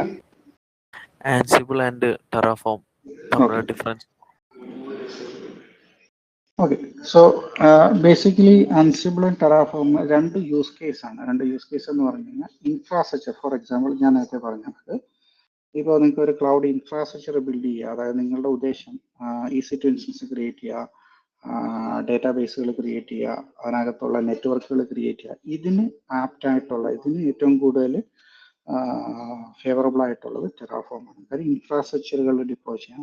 വൺസ് നിങ്ങളൊരു ഇൻഫ്രാസ്ട്രക്ചർ ഡിപ്ലോയ് ചെയ്ത് കഴിഞ്ഞു, ഓക്കെ, നെക്സ്റ്റ് സ്റ്റെപ്പ് എന്ന് പറയുമ്പോൾ ഈ ഡിപ്ലോയ് ചെയ്ത ഇൻഫ്രാസ്ട്രക്ചറുകൾ കോൺഫിഗർ ചെയ്യണം. അപ്പോൾ ഡേറ്റാബേസ് നിങ്ങൾ ഡിപ്ലോയ് ചെയ്ത് കഴിഞ്ഞാൽ മീതി അതിനകത്ത് പാരാമീറ്റർ ഗ്രൂപ്പുകളുണ്ട്, ഇത് എഡിറ്റ് ചെയ്യണം. അല്ലെങ്കിൽ ഒരു EC2 ഇൻസ്റ്റൻസ് നിങ്ങൾ ഡിപ്ലോയ് ചെയ്ത് കഴിഞ്ഞാൽ അതിനകത്ത് ഒരു Nginx സെർവർ ഇൻസ്റ്റാൾ ചെയ്യണം.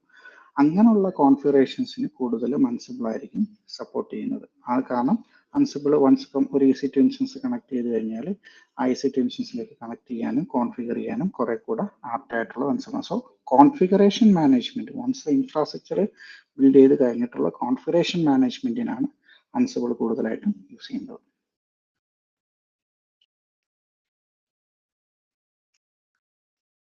വേറെ എന്തെങ്കിലും question?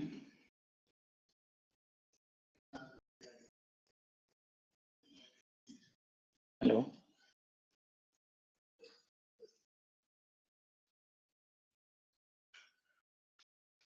Okay, moving on. Questions ഒന്നുമില്ല എന്ന് പ്രതീക്ഷിക്കുന്നു. സോ നെക്സ്റ്റ് സ്റ്റെപ്പ്, നമുക്കൊരു ചെറിയ ടെറാഫോം വെച്ചിട്ട് നമുക്കൊരു ഇൻഫ്രാസ്ട്രക്ചർ ഡിപ്ലോയ് ചെയ്യാം.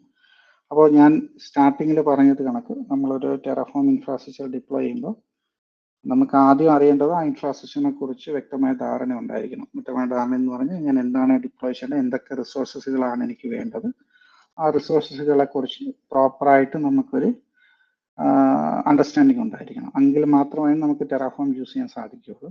അപ്പോൾ അതിന് വേണ്ടിയിട്ട് ഞാനിപ്പോൾ ചെയ്യാൻ പോകുന്നതിനെ കുറിച്ചുള്ളൊരു ഐഡിയ പറയാം. ഫസ്റ്റ് ഞാൻ ചെയ്യുന്നത്, ഇപ്പം AWS ആണ് ഞാൻ ഉപയോഗിക്കുന്ന ക്ലൗഡ് പ്ലാറ്റ്ഫോം. സോ ആ ഒരു ക്ലൗഡ് പ്ലാറ്റ്ഫോമിലേക്ക് ഞാനൊരു നെറ്റ്വർക്ക് ബിൽഡ് ചെയ്യാൻ പോവുകയാണ്. എൻ്റെ ഒരു EC2 ഇൻസ്റ്റൻസ് റൺ ചെയ്യാൻ, ഒരു വെർച്വൽ മെഷീൻ റൺ ചെയ്യാൻ ഒരു നെറ്റ്വർക്ക് ബിൽഡ് ചെയ്യണം. ആ നെറ്റ്വർക്കിനകത്തേക്ക് ഞാൻ ഒരു 2 ഇൻസ്റ്റൻസ് നമുക്ക് സ്റ്റാർട്ടിങ് തൊട്ടാണ്. സോ ഫസ്റ്റ് എനിക്ക് വേണ്ടത് ഇൻഫ്രാസ്ട്രക്ചർ ബിൽഡ് ചെയ്യുമ്പോൾ ആദ്യം വേണ്ട ഒരു VPC ആണ്. VPC എന്ന് പറഞ്ഞാൽ ഒരു വെർച്വൽ പ്രൈവറ്റ് ക്ലൗഡ് എന്ന് പറയും. അതൊരു നെറ്റ്വർക്കാണ്. ഈ ഒരു നെറ്റ്വർക്ക് ബിൽഡ് ചെയ്യണം. അപ്പോൾ ആദ്യം എനിക്ക് വേണ്ടത് VPC ആണ്.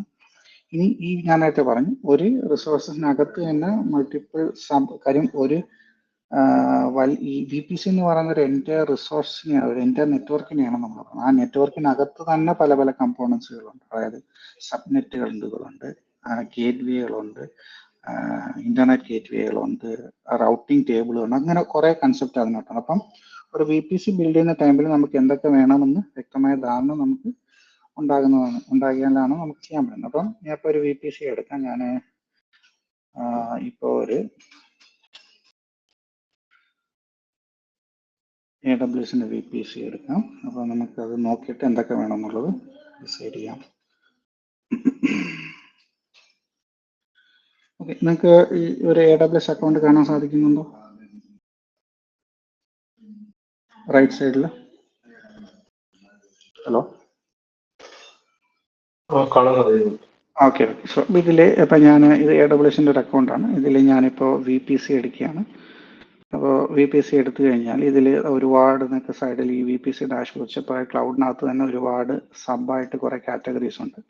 അപ്പോൾ ഒരു നെറ്റ്വർക്ക് ബിൽഡ് ചെയ്യാൻ വേണ്ടി ബേസിക് ആയിട്ട് എനിക്ക് വേണ്ടത് ഒരു VPC, ഒരു വെർച്വൽ പ്രൈവറ്റ് നെറ്റ്വർക്ക് ക്രിയേറ്റ് ചെയ്യണം. അതിനകത്ത് ഒരു സബ്നെറ്റ് ക്രിയേറ്റ് ചെയ്യണം. സബ്നെറ്റൊക്കെ നെറ്റ്വർക്കിങ്ങിൽ വരുന്ന കൺസെപ്റ്റുകളാണ്. ഞാൻ അതിലേക്കൊന്നും ഡീപ്പായിട്ട് ഇപ്പോൾ പോകുന്നില്ല. സോ ബേസിക് സബ്നെറ്റ്സുകൾ ക്രിയേറ്റ് ചെയ്യണം. പിന്നെ റൗട്ടിംഗ് ടേബിളുകൾ ക്രിയേറ്റ് ചെയ്യണം. ഇതൊക്കെ നെറ്റ്വർക്കിങ്ങുമായിട്ട് ബന്ധപ്പെട്ടാണ്. സോ ഞാൻ നേരത്തെ പറഞ്ഞ കണക്ക് എനിക്ക് എത്രത്തോളം കോർ കൺസെപ്റ്റുകൾ അറിയാം അത്രത്തോളം എളുപ്പമായിരിക്കും ടെറാഫോം യൂസ് ചെയ്യാൻ. പിന്നെ ഗേറ്റ് വേകൾ ക്രിയേറ്റ് ചെയ്യണം. അപ്പം നമ്മൾ ഈ 4 റിസോഴ്സസ് നമ്മൾ ക്രിയേറ്റ് ചെയ്യുന്നുണ്ടായിരിക്കും. പിന്നെ ഒരു എലാസ്റ്റിക് IP ക്രിയേറ്റ് ചെയ്യുന്നുണ്ടായിരിക്കും കണക്ട് ചെയ്യാൻ വേണ്ടിയിട്ട്. അതൊക്കെ ഇൻസ്റ്റൻസിൻ്റെ കേസിൽ വരുമ്പോൾ. പിന്നെ ഒരു NAT ഗേറ്റ് വേ എന്ന് പറയുന്നത് ക്രിയേറ്റ് ചെയ്യുന്നുണ്ടായിരിക്കും. ബേസിക് ഇത്രയായിരിക്കും നമ്മൾ ഇവിടെ ക്രിയേറ്റ് ചെയ്യുന്നത്. പിന്നെ കുറച്ച് സെക്യൂരിറ്റി ഗ്രൂപ്പുകൾ എന്ന് പറയുന്നത് കണക്ഷൻസ്, ഇൻബൗണ്ട് ഔട്ട്ബൗണ്ട് കണക്ഷൻസ് എന്ന് പറയും. അതായത് ഒരു ഇൻസ്റ്റൻസിലേക്ക് വരുന്ന കണക്ഷനും ഇൻസ്റ്റൻസിൽ നിന്ന് പുറത്തേക്ക് പോകുന്ന കണക്ഷൻസും ഒക്കെ ഫയർവാൾ കണക്ക് ഉപയോഗിക്കാൻ വേണ്ടിയിട്ട് നമ്മൾ സെക്യൂരിറ്റി ഗ്രൂപ്പുകൾ ക്രിയേറ്റ് ചെയ്യുന്നുണ്ടെങ്കിൽ. സോ അപ്പോൾ ബേസിക് ആയിട്ട് വെർച്വൽ നെറ്റ്വർക്കിൽ അത്രയും ആയിരിക്കും നമ്മളിപ്പോൾ ക്രിയേറ്റ് ചെയ്യാൻ പോകുന്നത്. അതിന് വേണ്ടിയിട്ട് നമുക്കൊരു റിസോഴ്സ് ക്രിയേറ്റ് ചെയ്യാൻ ഞാൻ നേരത്തെ പറഞ്ഞത് ആദ്യം എനിക്ക് വേണ്ടത് പ്രൊവൈഡറാണ്. ഞാൻ ഫസ്റ്റ് നമ്മൾ AWSലാണ് ക്രിയേറ്റ് ചെയ്യാൻ പോകുന്നതെന്ന് നമ്മൾ പറഞ്ഞു കൊടുക്കണം. അപ്പോൾ പ്രൊവൈഡറിന് വേണ്ടി നിങ്ങൾ എപ്പോഴും എന്തും ഡോക്യുമെന്റ് യൂസ് ചെയ്യാൻ ശ്രമിക്കുക. ഇപ്പോൾ ടെറാഫോമിനാണെങ്കിൽ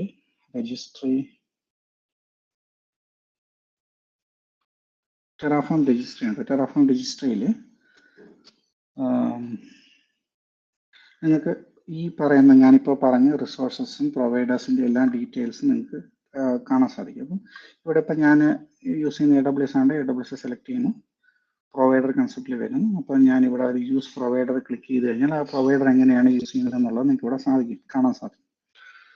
അപ്പോൾ അതിന് വേണ്ടിയിട്ട് ഓക്കെ, അതിന് മുമ്പ് ആദ്യം നമുക്ക് ടെറാഫോം ഇൻസ്റ്റാൾ ചെയ്യണം. സോ ടെറാഫോം ഇൻസ്റ്റാൾ ചെയ്യാനുള്ളതും നിങ്ങൾക്ക് ഈ പറഞ്ഞ ഡോക്യുമെൻ്റിൽ നിന്ന് കിട്ടും. ഞാൻ ഓൾറെഡി ഇൻസ്റ്റാൾഡ് ആണ്. സോ ഇത് ബേസിക് ആയിട്ട് നിങ്ങൾക്ക് ഈ ഒരു ഡോക്യുമെന്റ് ഫോളോ ചെയ്യാവുന്നതേ ഉള്ളൂ. ഇൻസ്റ്റാൾ ചെയ്യാനുള്ളത് ഇപ്പോൾ നിങ്ങളുടെ OS അനുസരിച്ച്, ലിനക്സ് ആണെങ്കിൽ വിൻഡോസ് ആണെങ്കിലും ഉള്ള OS അനുസരിച്ചിട്ട് നിങ്ങൾക്ക് ഈ ഒരു ഡോക്യുമെന്റ് ഫോളോ ചെയ്ത് കഴിഞ്ഞാൽ നിങ്ങൾക്ക് നിങ്ങളുടെ മെഷീനിൽ ടെറാഫോം ഇൻസ്റ്റലേഷൻ കഴിഞ്ഞിട്ടായിരിക്കും നമ്മൾ കോഡ് ക്രിയേറ്റ് ചെയ്യാൻ പോകുന്നത്. അപ്പം ഞാനിവിടെ വരുന്ന AWSന്റെ പ്രൊവൈഡർ എടുക്കുന്നു. ഈ പ്രൊവൈഡർ കോഡാണ് ഞാൻ കോപ്പി ചെയ്യുന്നത്. ഫസ്റ്റ് എനിക്ക് വേണ്ട ഒരു പ്രൊവൈഡറാണ്. കാര്യം എവിടെയാണ് ഞാനൊരു ഇൻഫ്രാസ്ട്രക്ചർ ക്രിയേറ്റ് ചെയ്യാൻ പോകുന്നത് എന്നുള്ളതാണ് ആദ്യത്തത്. അപ്പോൾ ആ പ്രൊവൈഡർ കോപ്പി ചെയ്യുന്നു. ഇത് ഞാൻ തിരിച്ച് എൻ്റെ കോഡിൽ പോകുന്നു. സോ ഇതാണ് ഞാൻ ക്രിയേറ്റ് ചെയ്യുന്ന ഡയറക്ടറി.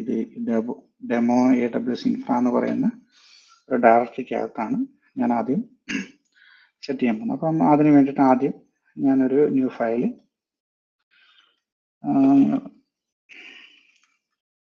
provider.tf. ഈ TF എന്ന് പറയുന്ന എക്സ്റ്റൻഷൻ ആണ് ഇമ്പോർട്ടൻറ്റ്, ഫയൽ നെയിം ഇമ്പോർട്ടൻ്റ് അല്ല. സോ ആ ഒരു എക്സ്റ്റൻഷൻ ക്രിയേറ്റ് ചെയ്യുന്നു. അതിനുശേഷം ഞാൻ ആ പ്രൊവൈഡർ കൂടെ കോപ്പി ചെയ്യുന്നു.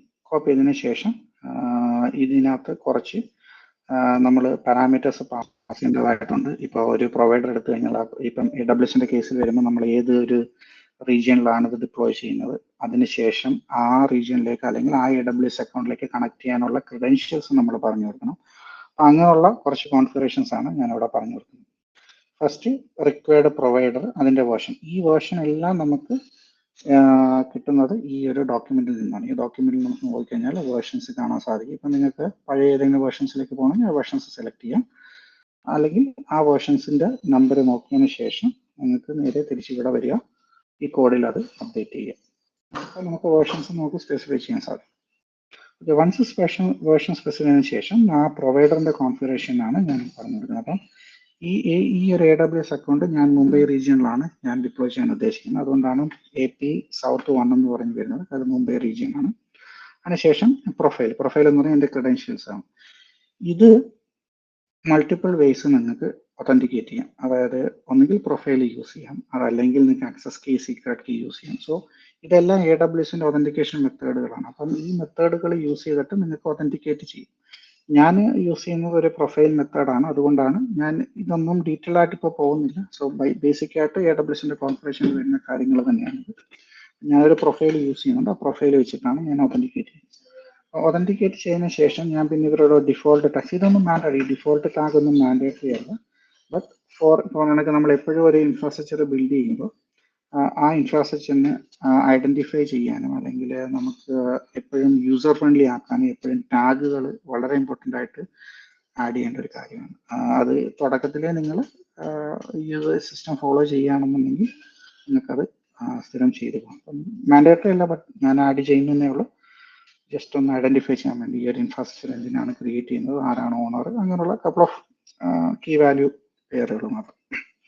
ഓക്കെ, സോ പ്രൊവൈഡർ അപ്ലൈ ചെയ്ത് കഴിഞ്ഞു. നെക്സ്റ്റ് സ്റ്റെപ്പ്, ഞാൻ അടുത്ത ഫയൽ ക്രിയേറ്റ് ചെയ്യുക. എന്താണ് VPC ആണ് ഞാൻ ക്രിയേറ്റ് ചെയ്യുന്നത്. സോ ഞാൻ പേര് VPC.tf എന്ന് കൊടുക്കുന്നു. ഞാൻ നേരത്തെ പറഞ്ഞു ഇത് മാൻഡേറ്ററി അല്ല, ബട്ട് ഞാൻ VPC.tf എന്ന് കൊടുക്കും. ഇനിയാണ് ഞാൻ നേരത്തെ പറഞ്ഞ കണക്ക് ഓരോ റിസോഴ്സസുകൾ വേണ്ടത് നിങ്ങൾ കൃത്യമായിട്ട് അറിഞ്ഞിരിക്കും. അപ്പോൾ VPCന് ആദ്യം വേണ്ടത് എനിക്കൊരു VPC ക്രിയേറ്റ് ചെയ്യണം. അപ്പം ആ റിസോഴ്സസ് കണ്ടെത്താനും അല്ലെങ്കിൽ അങ്ങനെയുള്ളത് നിങ്ങൾക്ക് എല്ലാം ഡോക്യുമെന്റിൽ നിന്ന് സാധിക്കും. അപ്പോൾ ഡോക്യുമെന്റ് എടുത്തു കഴിഞ്ഞാൽ നിങ്ങൾക്ക് അതിൻ്റെ ഡീറ്റെയിൽസ് കിട്ടും. അപ്പോൾ പ്രൊവൈഡർ എടുത്ു, ഈ പ്രൊവൈഡറിനകത്ത് ഇവിടെ ഡോക്യുമെന്റേഷൻ ഉണ്ട്.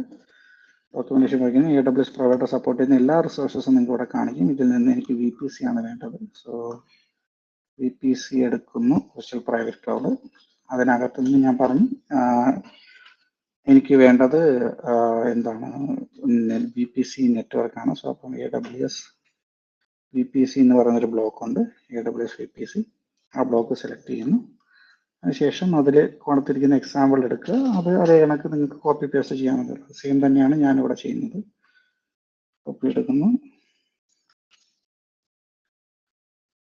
ഞാൻ തിരിച്ചെൻ്റെ കോഡിലേക്ക് വരുന്നു, VPC പേസ്റ്റ് ചെയ്യുന്നു.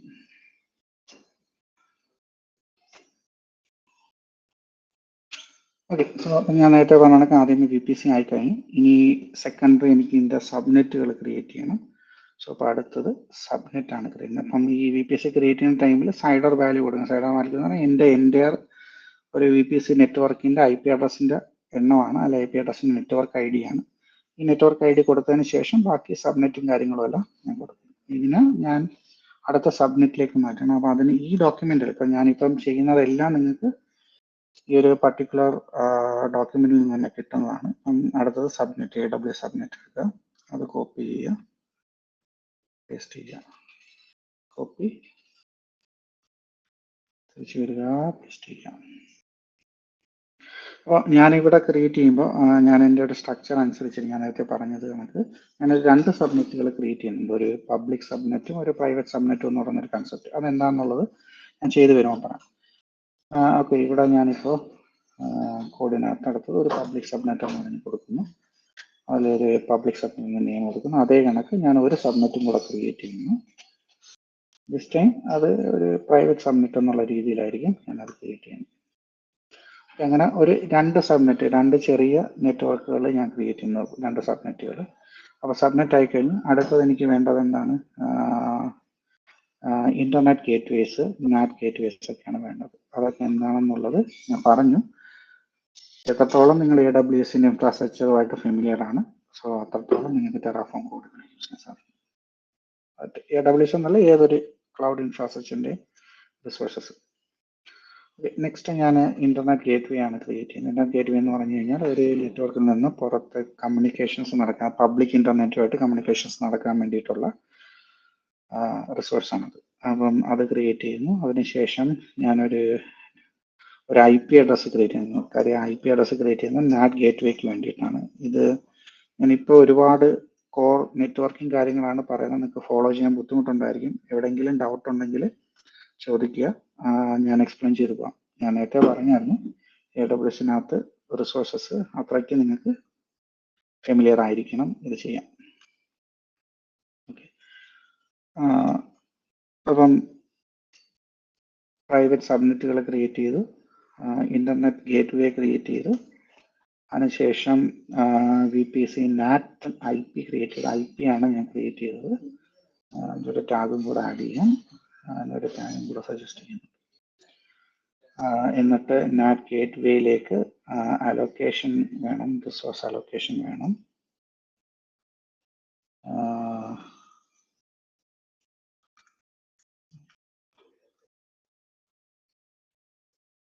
നാറ്റ് അലോക്കേഷൻ വേണം. അലോക്കേഷൻ്റെ കോഡ് ബ്ലോക്ക് ഞാൻ നോക്കട്ടെ.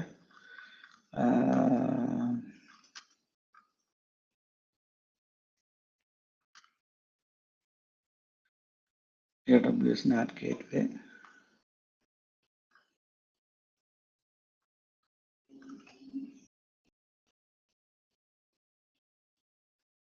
ഓക്കെ.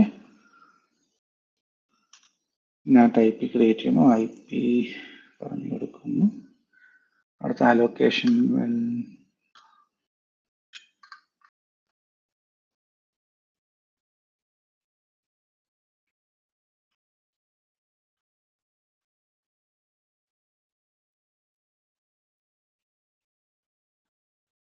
ഓക്കെ.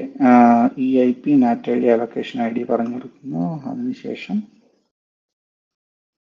അടുത്തത് നമുക്ക് വേണ്ടത് റൗട്ട് ടേബിളുകളാണ്. ഓക്കെ, അപ്പോൾ റൗട്ട് ടേബിൾ എന്ന് പറഞ്ഞു കഴിഞ്ഞാൽ കണക്ഷൻസ് ഫോർവേഡ് ചെയ്യുന്നത്. ഇപ്പം എവിടെ നിന്ന് ഇങ്ങോട്ട് പോകണം, ഏത് IP-യിലേക്ക് കണക്ട് ആണ്, ഇങ്ങോട്ട് പോകണം എന്നുള്ള റൂട്ടുകൾ പറഞ്ഞു കൊടുക്കുന്നതാണ് റൗട്ട് ടേബിൾ എന്ന് പറയുന്നത് AWSനകത്ത്.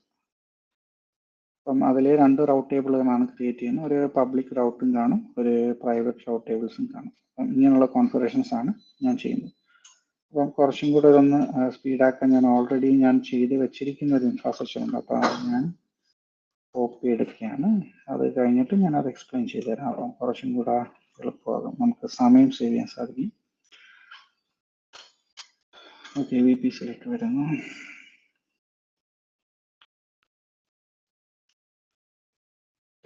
സെയിം തന്നെയാണ് ഞാൻ നേരത്തെ കണ്ട VPC ക്രിയേറ്റ് ചെയ്ത് സബ്നെറ്റ് പബ്ലിക്, ഒരു പ്രൈവറ്റ് സബ്നെറ്റ് ക്രിയേറ്റ് ചെയ്യുന്നു. ഇന്റർനെറ്റ് ഗേറ്റ്വേ, അത് ഇന്റർനെറ്റ് കണക്ഷന് വേണ്ടിയിട്ടാണ് ഞാൻ ഇന്റർനെറ്റ് ഗേറ്റ്വേ ക്രിയേറ്റ് ചെയ്യുന്നത്. പിന്നെ ഒരു എലാസ്റ്റിക് IP, അതൊരു പബ്ലിക് IP ക്രിയേറ്റ് ചെയ്യുന്നു. ആ IP ഒരു നാറ്റ് ഗേറ്റ്വേ ആയിട്ട് അറ്റാച്ച് ചെയ്യുന്നു. ആ നാറ്റ് ഗേറ്റ്വേ ഒരു പബ്ലിക് IP ആയിട്ട് അറ്റാച്ച് ചെയ്യുന്നു. അതിനുശേഷം റൗട്ട് ടേബിളുകൾ ക്രിയേറ്റ് ചെയ്യുന്നു. റൗട്ട് ടേബിൾ ഒരു പബ്ലിക് റൗട്ട് ടേബിൾ, അതായത് എൻ്റെ മെഷീനിൽ നിന്ന് പുറത്തേക്കുള്ള അകത്തേക്കുള്ള കംപ്ലീറ്റ് കമ്മ്യൂണിക്കേഷൻസ് നടക്കാൻ വേണ്ടിയിട്ടുള്ള ഒരു റൂട്ടാണ് ഈ ഒരു പബ്ലിക് റൗട്ട് ടേബിൾ. അത് കഴിഞ്ഞിട്ട് ഒരു അസോസിയേഷൻ ആണ്, അതായത് ഒരു റൂട്ട് ടേബിൾ ക്രിയേറ്റ് ചെയ്തതിന് ശേഷം ആ റൂട്ട് ടേബിളിലേക്ക് ഏതൊക്കെ സബ്നെറ്റിനാണ് അസോസിയേറ്റ് ചെയ്യേണ്ടത്, പബ്ലിക് സബ്നെറ്റ് അസോസിയേറ്റ് ചെയ്യേണ്ടത് പറഞ്ഞു കൊടുക്കുന്നു. ഞാൻ പിന്നെയും പറയാം, നിങ്ങൾക്ക് ഇത് മനസ്സിലാകുന്നുണ്ടത് ഫോളോ ചെയ്യാൻ ബുദ്ധിമുട്ടുണ്ടായിരിക്കും, കാരണം ഇത് നെറ്റ്വർക്ക് കൺസെപ്റ്റുകളാണ്.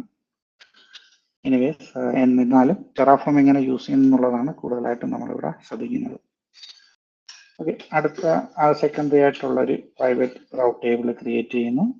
ആ റൗട്ട് ടേബിൾ അസോസിയേറ്റ് ചെയ്യുന്നു. സോ അപ്പം ഇത്രയാകുമ്പം ഒരു ബേസിക് VPC സെറ്റപ്പ് നമുക്ക് മതിയാവും. ഒരു സബ്നെറ്റ്, ഒരു VPC, 2 സബ്നെറ്റ്, ഒരു ഇന്റർനെറ്റ് ഗേറ്റ്വേ, ഒരു നാറ്റ് ഗേറ്റ്വേ, ആ നാറ്റ് ഗേറ്റ്വേക്ക് വേണ്ടിയിട്ട് ഒരു പബ്ലിക് IP, അതിനുശേഷം ഈ ക്രിയേറ്റ് ചെയ്തതിനെല്ലാം റൂട്ട് ചെയ്യാൻ, കണക്ഷൻസ് എവിടെ നിന്ന് എങ്ങോട്ട് പോകണം എന്നുള്ളതെല്ലാം നമ്മൾ സ്പെസിഫിക് ആയിട്ട് പറഞ്ഞു കൊടുക്കുന്നതാണ്.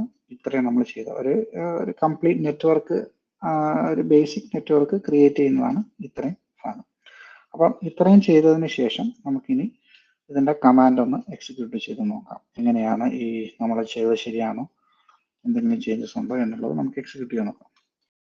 ഓക്കെ, അതിന് വേണ്ടിയിട്ട് ഞാൻ എൻ്റെ ടെർമിനൽ എടുക്കുന്നു ഇവിടെ. ഓക്കെ, ഇതാണ് ടെർമിനൽ. ഞാൻ നേരെ എൻ്റെ ഡയറക്ടറിയുടെ അകത്തേക്ക് പോകുന്നു. Demo AWS info. Hello, yes, screen കാണാൻ പറ്റുന്നില്ല കേട്ടോ. ഓക്കെ. ഇപ്പോഴും AWSന്റെ സ്ക്രീൻ തന്നെയാണുള്ളത്. AWS okay, fine. മീൻസ് ടെറാഫോമിന്റെ. ഓക്കെ ഓക്കെ, ഞാൻ സ്ക്രീൻ മാറിപ്പോയി, അപ്പോൾ അതാണ് നേരത്തെ പറഞ്ഞായിരുന്നു. ഓക്കെ,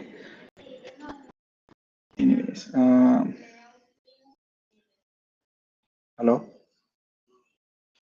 ഹലോ, ഇപ്പോൾ ഏത് സ്ക്രീനാണ് കാണുന്നത്? ഇപ്പൊ ഡെസ്ക്ടോപ്പ് ആണ് കാണുന്നത്.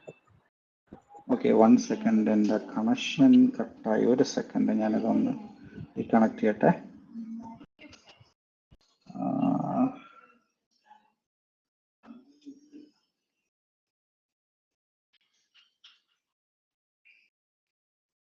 ഇപ്പോൾ ഷെയറിംഗ് ഓഫ് ആയോ?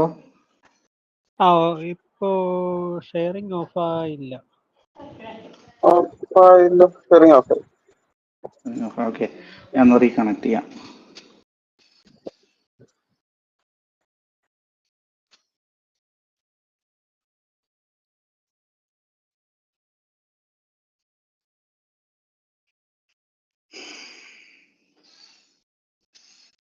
Start sharing again. Share.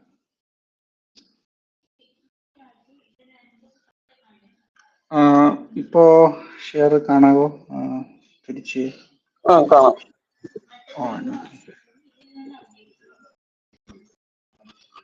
Okay, alright. എനിക്ക് തോന്നുന്നു റൗട്ട് പ്രൈവറ്റ് സബ്നെറ്റ് വരെ ആയിരിക്കണം ഞാൻ പറഞ്ഞു നിർത്തിയതെന്ന് തോന്നുന്നു. അപ്പം അതിനുശേഷം ഇപ്പം ഞാൻ നേരത്തെ കേൾക്കുന്നുണ്ടോ? ഇപ്പം എന്തെങ്കിലും സ്ക്രീൻ ഇഷ്യൂസ് എന്തെങ്കിലും ഉണ്ടോ? ഇല്ല ഇല്ല, ഓക്കെ ആണ്. ഓക്കെ ഓക്കെ, അപ്പം ഞാൻ ഒന്നുകൂടെ സ്റ്റാർട്ടിങ് കണ്ടിന്യൂ ചെയ്യാം. ഞാൻ ക്രിയേറ്റ് ചെയ്ത ഒരു VPC റിസോഴ്സ്, അതിനുശേഷം ആ VPCക്കകത്ത് ഒരു പബ്ലിക് സബ്നെറ്റ്, ഒരു പ്രൈവറ്റ് സബ്നെറ്റ്, പിന്നെ ഒരു ഇന്റർനെറ്റ് ഗേറ്റ്വേ, അതായത് ഇന്റർനെറ്റ് കണക്ഷന് വേണ്ടിയിട്ട്, പിന്നെ ഒരു NAT IP. NAT IP എന്ന് പറയുന്നത് ഒരു NAT ഗേറ്റ്വേ. NAT ഗേറ്റ്വേ എന്ന് പറഞ്ഞു കഴിഞ്ഞാൽ നിങ്ങൾക്ക് ഒരു പ്രൈവറ്റ് സബ്നെറ്റിൽ നിന്ന് പുറത്തേക്കുള്ള കമ്മ്യൂണിക്കേഷൻസ്, അതായത് ഔട്ട്ബൗണ്ട് കമ്മ്യൂണിക്കേഷൻസിന് വേണ്ടിയിട്ടാണ് ഇത്രയും ക്രിയേറ്റ് ചെയ്തത്. ഒരു മാൻഡേറ്ററി അല്ല, ബട്ട് ഒരു ബേസിക് VPC നെറ്റ്വർക്ക് ചെയ്യുമ്പോൾ ചെയ്തു പോകുന്നേ ഉള്ളൂ. അതിൻ്റെ ഒരു NAT ഗേറ്റ്വേ ക്രിയേറ്റ് ചെയ്യുന്നു. അതിനുശേഷം ഈ ക്രിയേറ്റ് ചെയ്തതിനേക്ക് ഒരു റിസോഴ്സ് ബ്ലോക്കിനകത്ത് റൂട്ട് ടേബിൾ ആഡ് ചെയ്യുന്നു.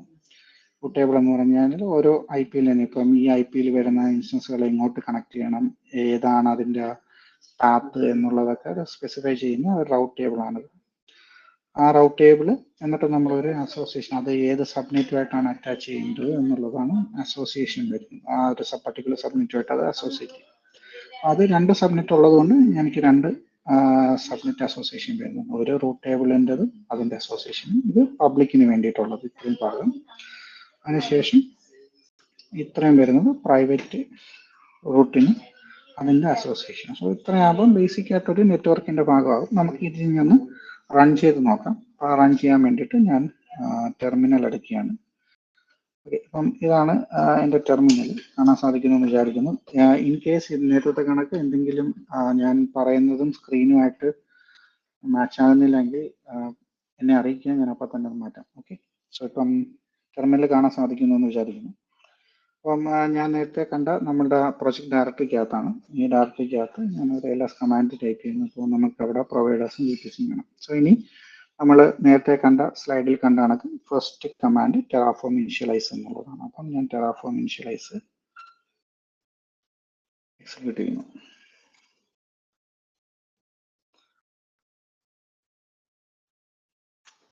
ഇത് ഇനിഷ്യലൈസിങ് ബാക്കെൻഡ് എന്ന് പറഞ്ഞൊരു കൺസെപ്റ്റ്. ബാക്കെൻഡ് എന്ന് പറഞ്ഞു കഴിഞ്ഞാൽ നമ്മളിപ്പോൾ ഒരു സ്റ്റേറ്റ് ഫയൽ നമുക്ക് സ്റ്റോർ ചെയ്യുമ്പോൾ നമുക്കത് ഒന്നുകിൽ ലോക്കൽ മെഷീൻസിൽ സ്റ്റോർ ചെയ്യാം, അതല്ല എന്നുണ്ടെങ്കിൽ നമുക്കതിന് വേറെ റിമോട്ടായിട്ടുള്ള സ്ഥലങ്ങളിലും സ്റ്റോർ ചെയ്യാൻ സാധിക്കും. ഞാൻ നേരത്തെ സ്റ്റേറ്റ് ഫയൽ പറഞ്ഞപ്പോൾ അത് സെക്യൂർ ആയിട്ടും നമ്മൾ കൊളാബറേറ്റ് ആയിട്ട് വർക്ക് ചെയ്യുന്നതുകൊണ്ട് അത് സ്റ്റോർ ചെയ്യുന്ന രീതിയിലും അത് ഉപയോഗിക്കുന്ന രീതിയിലും കപ്പിൾ ഓഫ് ചേഞ്ചസ് അല്ലെങ്കിൽ പാരാമീറ്റേഴ്സ് കുറച്ചുണ്ട് അതിനകത്ത്. അപ്പം ഇപ്പോൾ ഞാനിത് ജസ്റ്റ് ഫോർ ഒരു ഡെമോ ആയതുകൊണ്ട് എൻ്റെ സ്റ്റേറ്റ് ഫയൽ എൻ്റെ ലോക്കൽ മെഷീനിൽ തന്നെയാണ് സ്റ്റോർ ചെയ്യുന്നത്.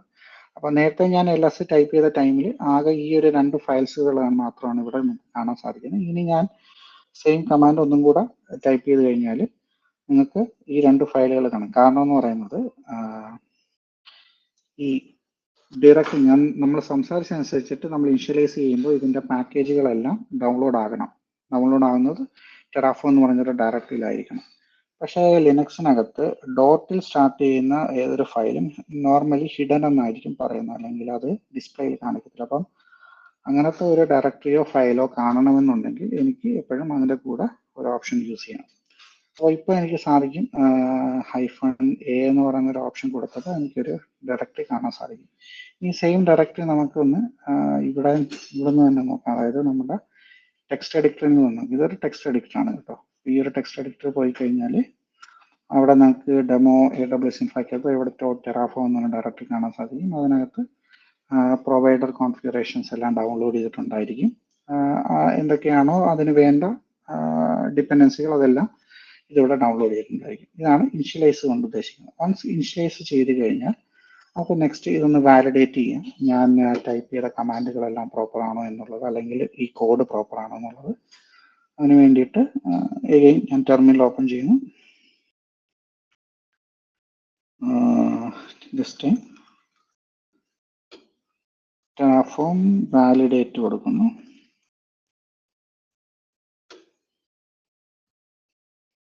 Okay, the configuration is valid. Issues ഒന്നുമില്ല, തെറ്റൊന്നും കാണാം. നമുക്കൊരു ജസ്റ്റ് ഒരു ചെറിയൊരു മിസ്റ്റേക്ക് വരുത്തി നോക്കാം എന്തായിരിക്കും അതിൻ്റെ ഔട്ട്പുട്ട് കാണിക്കുന്നത്. സോ ഇപ്പോൾ ഫോർ എക്സാമ്പിൾ ഞാൻ ഇവിടെ ഒരു കോഡ്സ് ഞാൻ കളഞ്ഞു, അത് ഞാൻ സേവ് ചെയ്യുന്നു. സേവ് ചെയ്തതിന് ശേഷം ഒന്നും കൂടെ വാലിഡേറ്റ് ഞാൻ റൺ ചെയ്യാം. അപ്പോൾ അങ്ങനെ റൺ ചെയ്യുന്ന ടൈമിൽ നമുക്കിവിടെ ഈ പറയുന്ന എറർ എന്താണെന്നുള്ളത് നമുക്കിവിടെ കാണാൻ സാധിക്കും. ഓക്കെ, ഇതിനാണ് മെയിൻലി വാലിഡേറ്റ് യൂസ് ചെയ്യുന്നത്. ഇനി ഞാൻ നേരത്തെ പറഞ്ഞ FMTയും കൂടെ ഞാൻ കാണിക്കാം. അതായത് ഞാൻ തിരിച്ചത് മാറ്റുന്നു, സേവ് ചെയ്യുന്നു ഫയൽ. അഗെയിൻ ഞാനിത് കമാൻഡ് റൺ ചെയ്യുന്നു, സക്സസ് ആണ്. ഇനി FMT എന്താണെന്ന് പറഞ്ഞു ഇനിയിപ്പോൾ അത് ഇവിടെ തന്നെ. ഇപ്പോൾ ഇവിടെ ഞാനിപ്പോൾ NAT ഗേറ്റ്വേ കഴിഞ്ഞ് ഈസിക്കൽ ഇട്ടിട്ട് ഞാൻ ഇങ്ങനെ ഇട്ട് വെച്ചിരിക്കുകയാണ്. ഇങ്ങനെ അനാവശ്യമായിട്ട് ഞാൻ കുറച്ച് സ്പേസ് ഇട്ട്, ഇതൊരു അലൈൻമെന്റ് അല്ല, അതായത് ഇതിൻ്റെ ഒരു പ്രോപ്പർ അലൈൻമെന്റ് അല്ല എങ്കിൽ എനിക്കിതിനെ ഫോർമാറ്റ് ചെയ്യും. ഇപ്പോൾ ഓരോ ബ്ലോക്കും പോയിട്ട് ഞാൻ മാനുവലി ഇത് ഫോർമാറ്റ് ചെയ്യുന്നതിന് പകരം എനിക്കൊരു സിംഗിൾ കമാൻഡ് അടിച്ചു കഴിഞ്ഞാൽ എനിക്കിത് ടെറാഫോം തന്നെ അത് ഫോർമാറ്റ് ചെയ്ത് തരും. സോ ഇപ്പോൾ ഇവിടെ നോക്കിക്കോളാം, ഞാൻ FMT അടിക്കുന്ന ഉടനെ ഇത് ഓട്ടോമാറ്റിക്കായിട്ട് ചേഞ്ച് ആവുന്നത്. ഓട്ടോമാറ്റിക്കായിട്ട് ആ ഒരു ഫയല് ഞാൻ ഫോർമാറ്റ് ചെയ്തിട്ടുണ്ടെന്ന് കാണിക്കുകയും അത് ഓട്ടോമാറ്റിക് അതിൻ്റെ ലിങ്കിങ്ങിലേക്ക് മാറുകയും ചെയ്യും. ഇതിനാണ് FMT ഉപയോഗിക്കുന്നത്. അപ്പം ഇത് രണ്ടും ബേസിക്കായിട്ട് യൂസ് ചെയ്യുന്നതാണ്. ഇനി നമ്മളുടെ മെയിൻ കമാൻഡുകളായ പ്ലാനിലേക്ക് പോകാം. സോ പ്ലാൻ ചെയ്യാണ് ടെറാഫോം പ്ലാൻ. ഇനി ഒരു കാര്യം കൂടെ, ഈ കമാൻഡുകൾ റൺ ചെയ്യണമെങ്കിൽ നിങ്ങൾ ഓൾറെഡി ക്രെഡൻഷ്യൽസ് കോൺഫിഗർഡ് ആയിരിക്കണം. അത് കോൺഫിഗറേഷൻസ് നമുക്ക് പ്രൊവൈഡർ ബ്ലോക്കിൽ നിന്ന് കിട്ടുന്നതാണ്. അപ്പം വൺസ് ഞാൻ പ്ലാൻ റൺ ചെയ്ത് കഴിഞ്ഞാൽ എന്തൊക്കെയാണ് എക്സിക്യൂട്ട് ചെയ്യാൻ പോകുന്നത്, എന്തൊക്കെയാണ് ക്രിയേറ്റ് ചെയ്യാൻ പോകുന്നത്, അതിൻ്റെയൊക്കെ പേരുകൾ, അതിൻ്റെ ഡീറ്റെയിൽസുകൾ നിങ്ങൾക്ക് ഇവിടെ കാണാൻ സാധിക്കും. ഇപ്പം NAT ഗേറ്റ്വേ ക്രിയേറ്റ് ചെയ്യുന്നത് കാണിക്കുന്നു, ഇന്റർനെറ്റ് ഗേറ്റ്വേ ക്രിയേറ്റ് ചെയ്യുന്നത് കാണിക്കും. അങ്ങനെ നമ്മൾ ആ ബ്ലോക്കിൽ കൊടുത്തതെല്ലാം ക്രിയേറ്റ് ചെയ്യുന്നതായിട്ടാണ് കാണിക്കുന്നത്. ഓക്കെ, നമുക്കിതൊന്ന് അപ്ലൈ ചെയ്യാം. അപ്ലൈ ചെയ്യുന്നതിന് മുമ്പ് നമുക്ക് ലൈവായിട്ട് ഇതൊന്ന് നമുക്ക് AWSലും കൂടെ ചെക്ക് ചെയ്യാം. സോ അപ്പം ഇപ്പോൾ കറൻ്റ്ലി നമുക്ക് VPC നോക്കുമ്പോൾ നിങ്ങൾക്ക് മുംബൈ 1 കാണിക്കാം, വിച്ച് മീൻസ് ഓൾറെഡി അവിടെ ഒരു VPC ഉണ്ട്. അത് കൂടാതെ ഞാൻ അടുത്തൊരു VPCയും കൂടെ അവിടെ ക്രിയേറ്റ് ചെയ്യുമ്പോൾ ഇപ്പോൾ ഡിഫോൾട്ട് എന്ന് പറഞ്ഞാൽ നിങ്ങൾക്ക് ഒരു VPC അവിടെ കാണാൻ സാധിക്കും. അപ്പോൾ അതിൻ്റെ കൂടെ ഞാനൊരു VPC പുതിയത് ക്രിയേറ്റ് ചെയ്യാം. അപ്പോൾ നമുക്ക് ഇവിടെ അപ്ലൈ കൊടുക്കാം.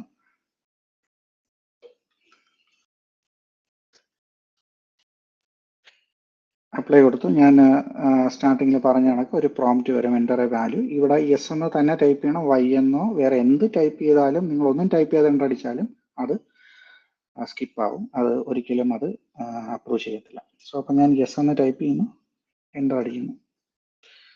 AWS VPC ക്രിയേറ്റിംഗ് എന്തൊക്കെയാണോ അത് ചെയ്യുന്നത് അതിൻ്റെ പ്രോസസ്സുകൾ അത് കാണിക്കുന്നു. ഇനി ഞാൻ അതേസമയം ഈ AWS റിഫ്രഷ് ചെയ്യുമ്പോൾ അത് കാണുന്നത് ഇവിടെ ഒരു പുതിയ VNet ക്രിയേറ്റ് ആണ്. സോ ഇത്രയും ഫാസ്റ്റ് ആയിട്ട് നിങ്ങൾക്ക് ക്രിയേറ്റ് ചെയ്യാൻ സാധിക്കും. ഇപ്പോൾ എപ്പോഴും ഒരു ടൂൾ വെച്ച് ഇപ്പം മാനുവലി ക്രിയേറ്റ് വൺസ് ഞാനത് ക്രിയേറ്റ് ചെയ്യുന്നതായിരിക്കും ഇപ്പം മൾട്ടിപ്പിൾ എൻവയോൺമെന്റ്സുകൾ ക്രിയേറ്റ് ചെയ്യാനും ഭയങ്കര ഫാസ്റ്റ് ആയിട്ട് ഇത് ക്രിയേറ്റ് ചെയ്യാനും ഡിസ്ട്രോയ് ചെയ്യാനും വേണ്ടിയിട്ടൊക്കെയാണ് നമ്മൾ ഈ പറഞ്ഞ ടൂളുകൾ യൂസ് ചെയ്യുന്നത്.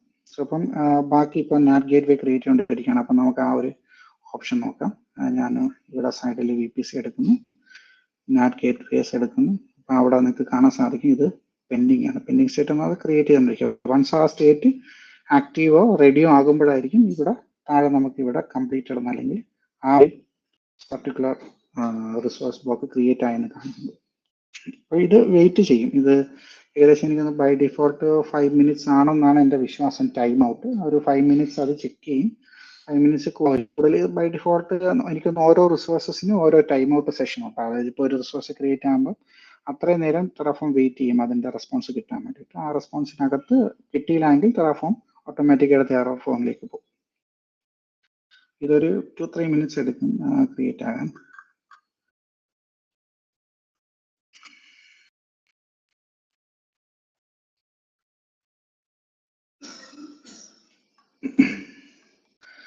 ഇതുവരെ എന്തെങ്കിലും നിങ്ങൾക്ക് ഡൗട്ടുകൾ എന്തെങ്കിലും ഉണ്ടോ?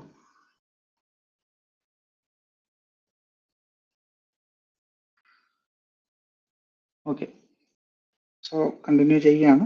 അപ്പം നമ്മളിപ്പോൾ ഏകദേശം ഒരു സെഷൻ ഹലോ, ഇപ്പൊ നമ്മളിപ്പോ ഒരു VPC ക്രിയേറ്റ് ചെയ്യാനാണല്ലോ ഇപ്പൊ ഇങ്ങനെ വെച്ചത്. ഇപ്പൊ ഒന്നിൽ കൂടുതൽ VPC at A time create ചെയ്യണമെങ്കിൽ ഈ ഓരോ VPCയും ഇതേപോലെ കോഡായിട്ട് എഴുതണോ, അല്ല എന്തെങ്കിലും ഇത്ര നമ്പേഴ്സ് കൊടുക്കാനുള്ള ഓപ്ഷൻസ് ഉണ്ടോ?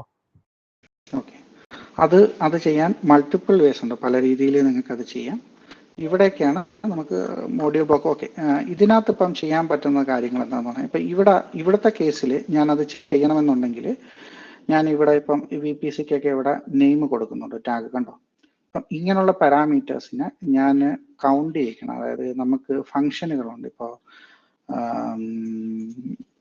ഇവിടെ വന്നു കഴിഞ്ഞാൽ നമുക്ക് കൗണ്ട് എന്ന് പറഞ്ഞൊരു ഓപ്ഷൻ ഉണ്ട്, അല്ലെങ്കിൽ ഫോർ ഈച്ച് എന്ന് പറയുന്ന ഓപ്ഷൻ ഉണ്ട്. അപ്പം അങ്ങനെയുള്ള ഓപ്ഷനുകൾ യൂസ് ചെയ്ത് കഴിഞ്ഞാൽ നമുക്ക് ഒന്നിൽ കൂടുതൽ റിസോഴ്സസ് നമുക്ക് സിംഗിൾ റണ്ണിൽ തന്നെ എക്സിക്യൂട്ട് ചെയ്യാൻ പറ്റും. അത് ഒരു ഓപ്ഷൻ. അതല്ല എങ്കിൽ നിങ്ങൾക്ക് വർക്ക് സ്പേസ് വെച്ചിട്ടും നിങ്ങൾക്ക് സെറ്റ് ചെയ്യാൻ പറ്റും. വർക്ക് സ്പേസ് വെച്ചിട്ട് ക്രിയേറ്റ് ചെയ്യുമ്പോൾ പക്ഷെ അവിടെയും ഒരു ബുദ്ധിമുട്ട് വരുന്നത് നമുക്ക് ഒരേ പേരിൽ ക്രിയേറ്റ് ചെയ്യാൻ സാധിക്കത്തില്ല. അപ്പം പേരുകൾ മാറ്റേണ്ടി വരും. അപ്പം ഇപ്പം ഈ കൊടുത്തിരിക്കുന്ന പാരാമീറ്ററുകളെല്ലാം ഞാൻ ഹാർഡ് കോഡ് ചെയ്യുന്ന റിസോഴ്സ് ബ്ലോക്കിനകത്ത് തന്നെയാണ് ഞാൻ ഇതെല്ലാം കൊടുത്തിരിക്കുന്നത്.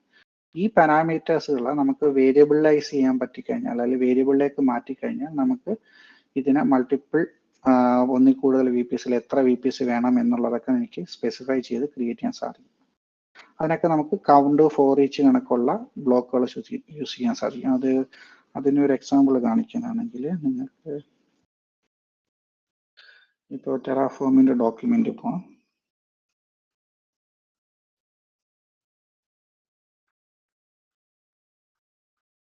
ടെറാഫോമിൻ്റെ ഡോക്യുമെന്റിൽ വരുമ്പോൾ നമുക്ക് കോൺഫിഗറേഷൻ ലാംഗ്വേജിൽ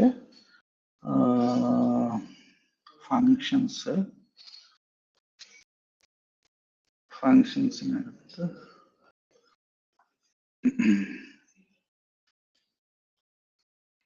collective functions found for each എന്താണെന്ന് നോക്കട്ടെ. ഫങ്ഷൻസ് അല്ല, date and type function for each. Okay, ഇതിനകത്ത് ഫങ്ഷൻസിനകത്ത് ഫോർ ഈച്ച് എന്ന് പറയുന്നൊരു ഫംഗ്ഷൻ ഉണ്ട്. ഞാൻ സെർച്ച് ചെയ്ത് നോക്കാം. Okay, for each meta arguments. ഇങ്ങനെയുള്ള ഫോർ ഈച്ച് ഫങ്ഷൻസ് ഉണ്ട്. ഇതാകുമ്പോൾ നമുക്ക് ഒരു പല പാരാമീറ്റേഴ്സ് വെച്ചിട്ട് നമുക്ക് മൾട്ടിപ്പിൾ. ഇപ്പം ഇവിടുത്തെ ഒരു കേസ് നോക്കുകയാണെങ്കിൽ ഇതൊരു സെറ്റാണ്. സെറ്റ് എന്ന് പറഞ്ഞാൽ ലിസ്റ്റ് ഓഫ് വാല്യൂ ആണ്. അപ്പം ഇത്രയും കൊടുക്കുന്ന വാല്യൂസിനനുസരിച്ചിട്ട് ഈ റിസോഴ്സസ് ലൂപ്പിൽ ഓടിക്കൊണ്ടിരിക്കും. അപ്പം ആദ്യം പോയിട്ട് ടോഡ് എന്ന് പറഞ്ഞിട്ട് റിസോഴ്സ് ക്രിയേറ്റ് ചെയ്യും, രണ്ടാമത് പോയി ജെയിംസ് എന്ന് പറഞ്ഞ റിസോഴ്സ് ക്രിയേറ്റ് ചെയ്യും, മൂന്നാമത് ആലിസൺ. അപ്പം ഒരു ലൂപ്പിനകത്ത് ഇതിങ്ങനെ ഓടി ക്രിയേറ്റ് ചെയ്തുകൊണ്ടിരിക്കും. അങ്ങനെ നിങ്ങൾക്ക് മൾട്ടിപ്പിൾ റിസോഴ്സസ് നിങ്ങൾക്ക് ഒറ്റ ടൈമിൽ ക്രിയേറ്റ് ചെയ്യാൻ സാധിക്കും ഫോർ ഈച്ച് ഫങ്ഷൻസ് വെച്ചിട്ട്. ഇനി ഫോർ ഈച്ച് അല്ലാതെ കൗണ്ടും ഉണ്ട്. അങ്ങനെ പല മെത്തേഡുകൾ നിങ്ങൾക്ക് യൂസ് ചെയ്യാം. ഡിപ്പെൻസ് ഓൺ നിങ്ങൾക്ക് ഏതാണ് ഫീസിബിൾ ആണെന്ന് തോന്നുന്ന മെത്തേഡ് യൂസ് ചെയ്യുക. അത് വെച്ചിട്ട് നിങ്ങൾക്ക് ലിസ്റ്റ് ഓഫ് റിസോഴ്സസ് ക്രിയേറ്റ് ചെയ്യാൻ സാധിക്കും. Okay okay. സോ അപ്പം ഇത്രയും ആയപ്പോഴത്തേക്ക് നമുക്ക് AWSന്റെ VPC നെറ്റ്വർക്ക് കഴിഞ്ഞ് ഇനി സെക്കൻഡ് ഇത് ഞാൻ അടുത്തതിലേക്ക് പോകുന്നത് നമുക്ക് EC2 ഇൻസ്റ്റൻസ് ക്രിയേറ്റ് ചെയ്യാം. ഓക്കെ,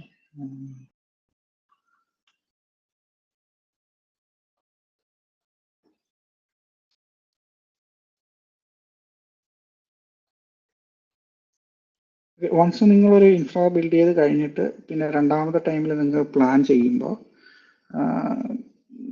ഈ കറണ്ട് ഒരു സ്റ്റേറ്റ് ഫയൽ ഉണ്ടായിരിക്കും. ആ സ്റ്റേറ്റ് ഫയലും കറണ്ട് ഇൻഫ്രാസ്ട്രക്ചറും തമ്മിൽ അത് മാച്ച് ചെയ്ത് നോക്കും. മാച്ച് ചെയ്ത് നോക്കുമ്പോൾ എന്തെങ്കിലും ചേഞ്ചസ് ഉണ്ടെങ്കിൽ അത് ചേഞ്ചസ് കാണിക്കും, അല്ലെങ്കിൽ ചേഞ്ചസ് ഒന്നും ഇല്ല എന്നത് കാണിച്ചു തരും. സോ ഇങ്ങനെയാണ് ഇത് വാലിഡേറ്റ് ചെയ്യുന്നത് കറണ്ട് ഇൻഫ്രാസ്ട്രക്ചർ അവിടെ ഉണ്ട് എന്നുള്ളത്. ഇപ്പം ഈവൻ നിങ്ങൾ AWSനകത്ത് പോയിട്ട് മാനുവലി എന്തെങ്കിലും ചേഞ്ച് ചെയ്താലും അതൊരു ഡ്രിഫ്റ്റ് ആണ്, അതൊരു ചേഞ്ച് ആണ്. അപ്പം ആ ഡ്രിഫ്റ്റ് ഐഡന്റിഫൈ ചെയ്തിട്ട് കറണ്ട് സ്റ്റേറ്റ് എന്താണോ ആ സ്റ്റേറ്റിനനുസരിച്ചിട്ട് പിന്നെയും അത് ആ ഇൻഫ്രാസ്ട്രക്ചറിനെ അപ്ഡേറ്റ് ചെയ്യും. ഇതാണ് ബേസിക്കലി ടെറാഫോം ചെയ്യുന്നത്. അപ്പോൾ ഇതെല്ലാം നടക്കുന്നത് ഈ പറയുന്ന ഒരു സ്റ്റേറ്റ് ഫയലിനനുസരിച്ചിട്ട്. ഇപ്പം നിങ്ങളിവിടെ വന്ന് ഈ ടെറാഫോം സ്റ്റേറ്റ് ഫയൽ എടുത്തു കഴിഞ്ഞാൽ നമ്മൾ ക്രിയേറ്റ് ചെയ്ത എല്ലാ ഡീറ്റെയിൽസും, റിസോഴ്സും, അതിൻ്റെ പേര്, അതിൻ്റെ ID, ARN, എവറിത്തിങ് ഞാൻ നേരത്തെ പറഞ്ഞ കണക്ക് ഈവൻ പാസ്വേഡ് വരെ നിങ്ങൾക്ക് ഇതിൽ കാണാൻ സാധിക്കും.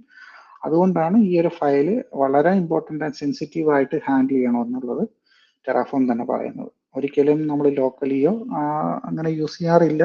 നമ്മൾ സെൻസിറ്റീവ് ആയതുകൊണ്ട് അത്രയും സെക്യൂർ ആയിട്ടായിരിക്കും ഈ ഒരു സ്റ്റേറ്റ് ഫയൽ എപ്പോഴും കീപ്പ് ചെയ്യുന്നത്. ഇതിനെന്തെങ്കിലും കറപ്ഷൻ സംഭവിച്ചാലും നിങ്ങളുടെ കോഡുമായിട്ട് ഡ്രിഫ്റ്റ് വരികയും അതനുസരിച്ചിട്ട് കറപ്റ്റ് ആവാൻ സാധ്യതയുണ്ട്. ഓക്കെ, നെക്സ്റ്റ് ഞാൻ അടുത്തതിലേക്ക് പോവുകയാണ്.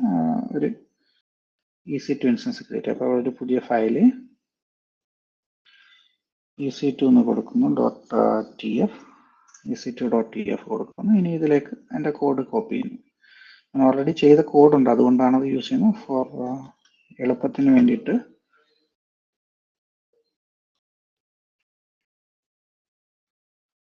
EC2.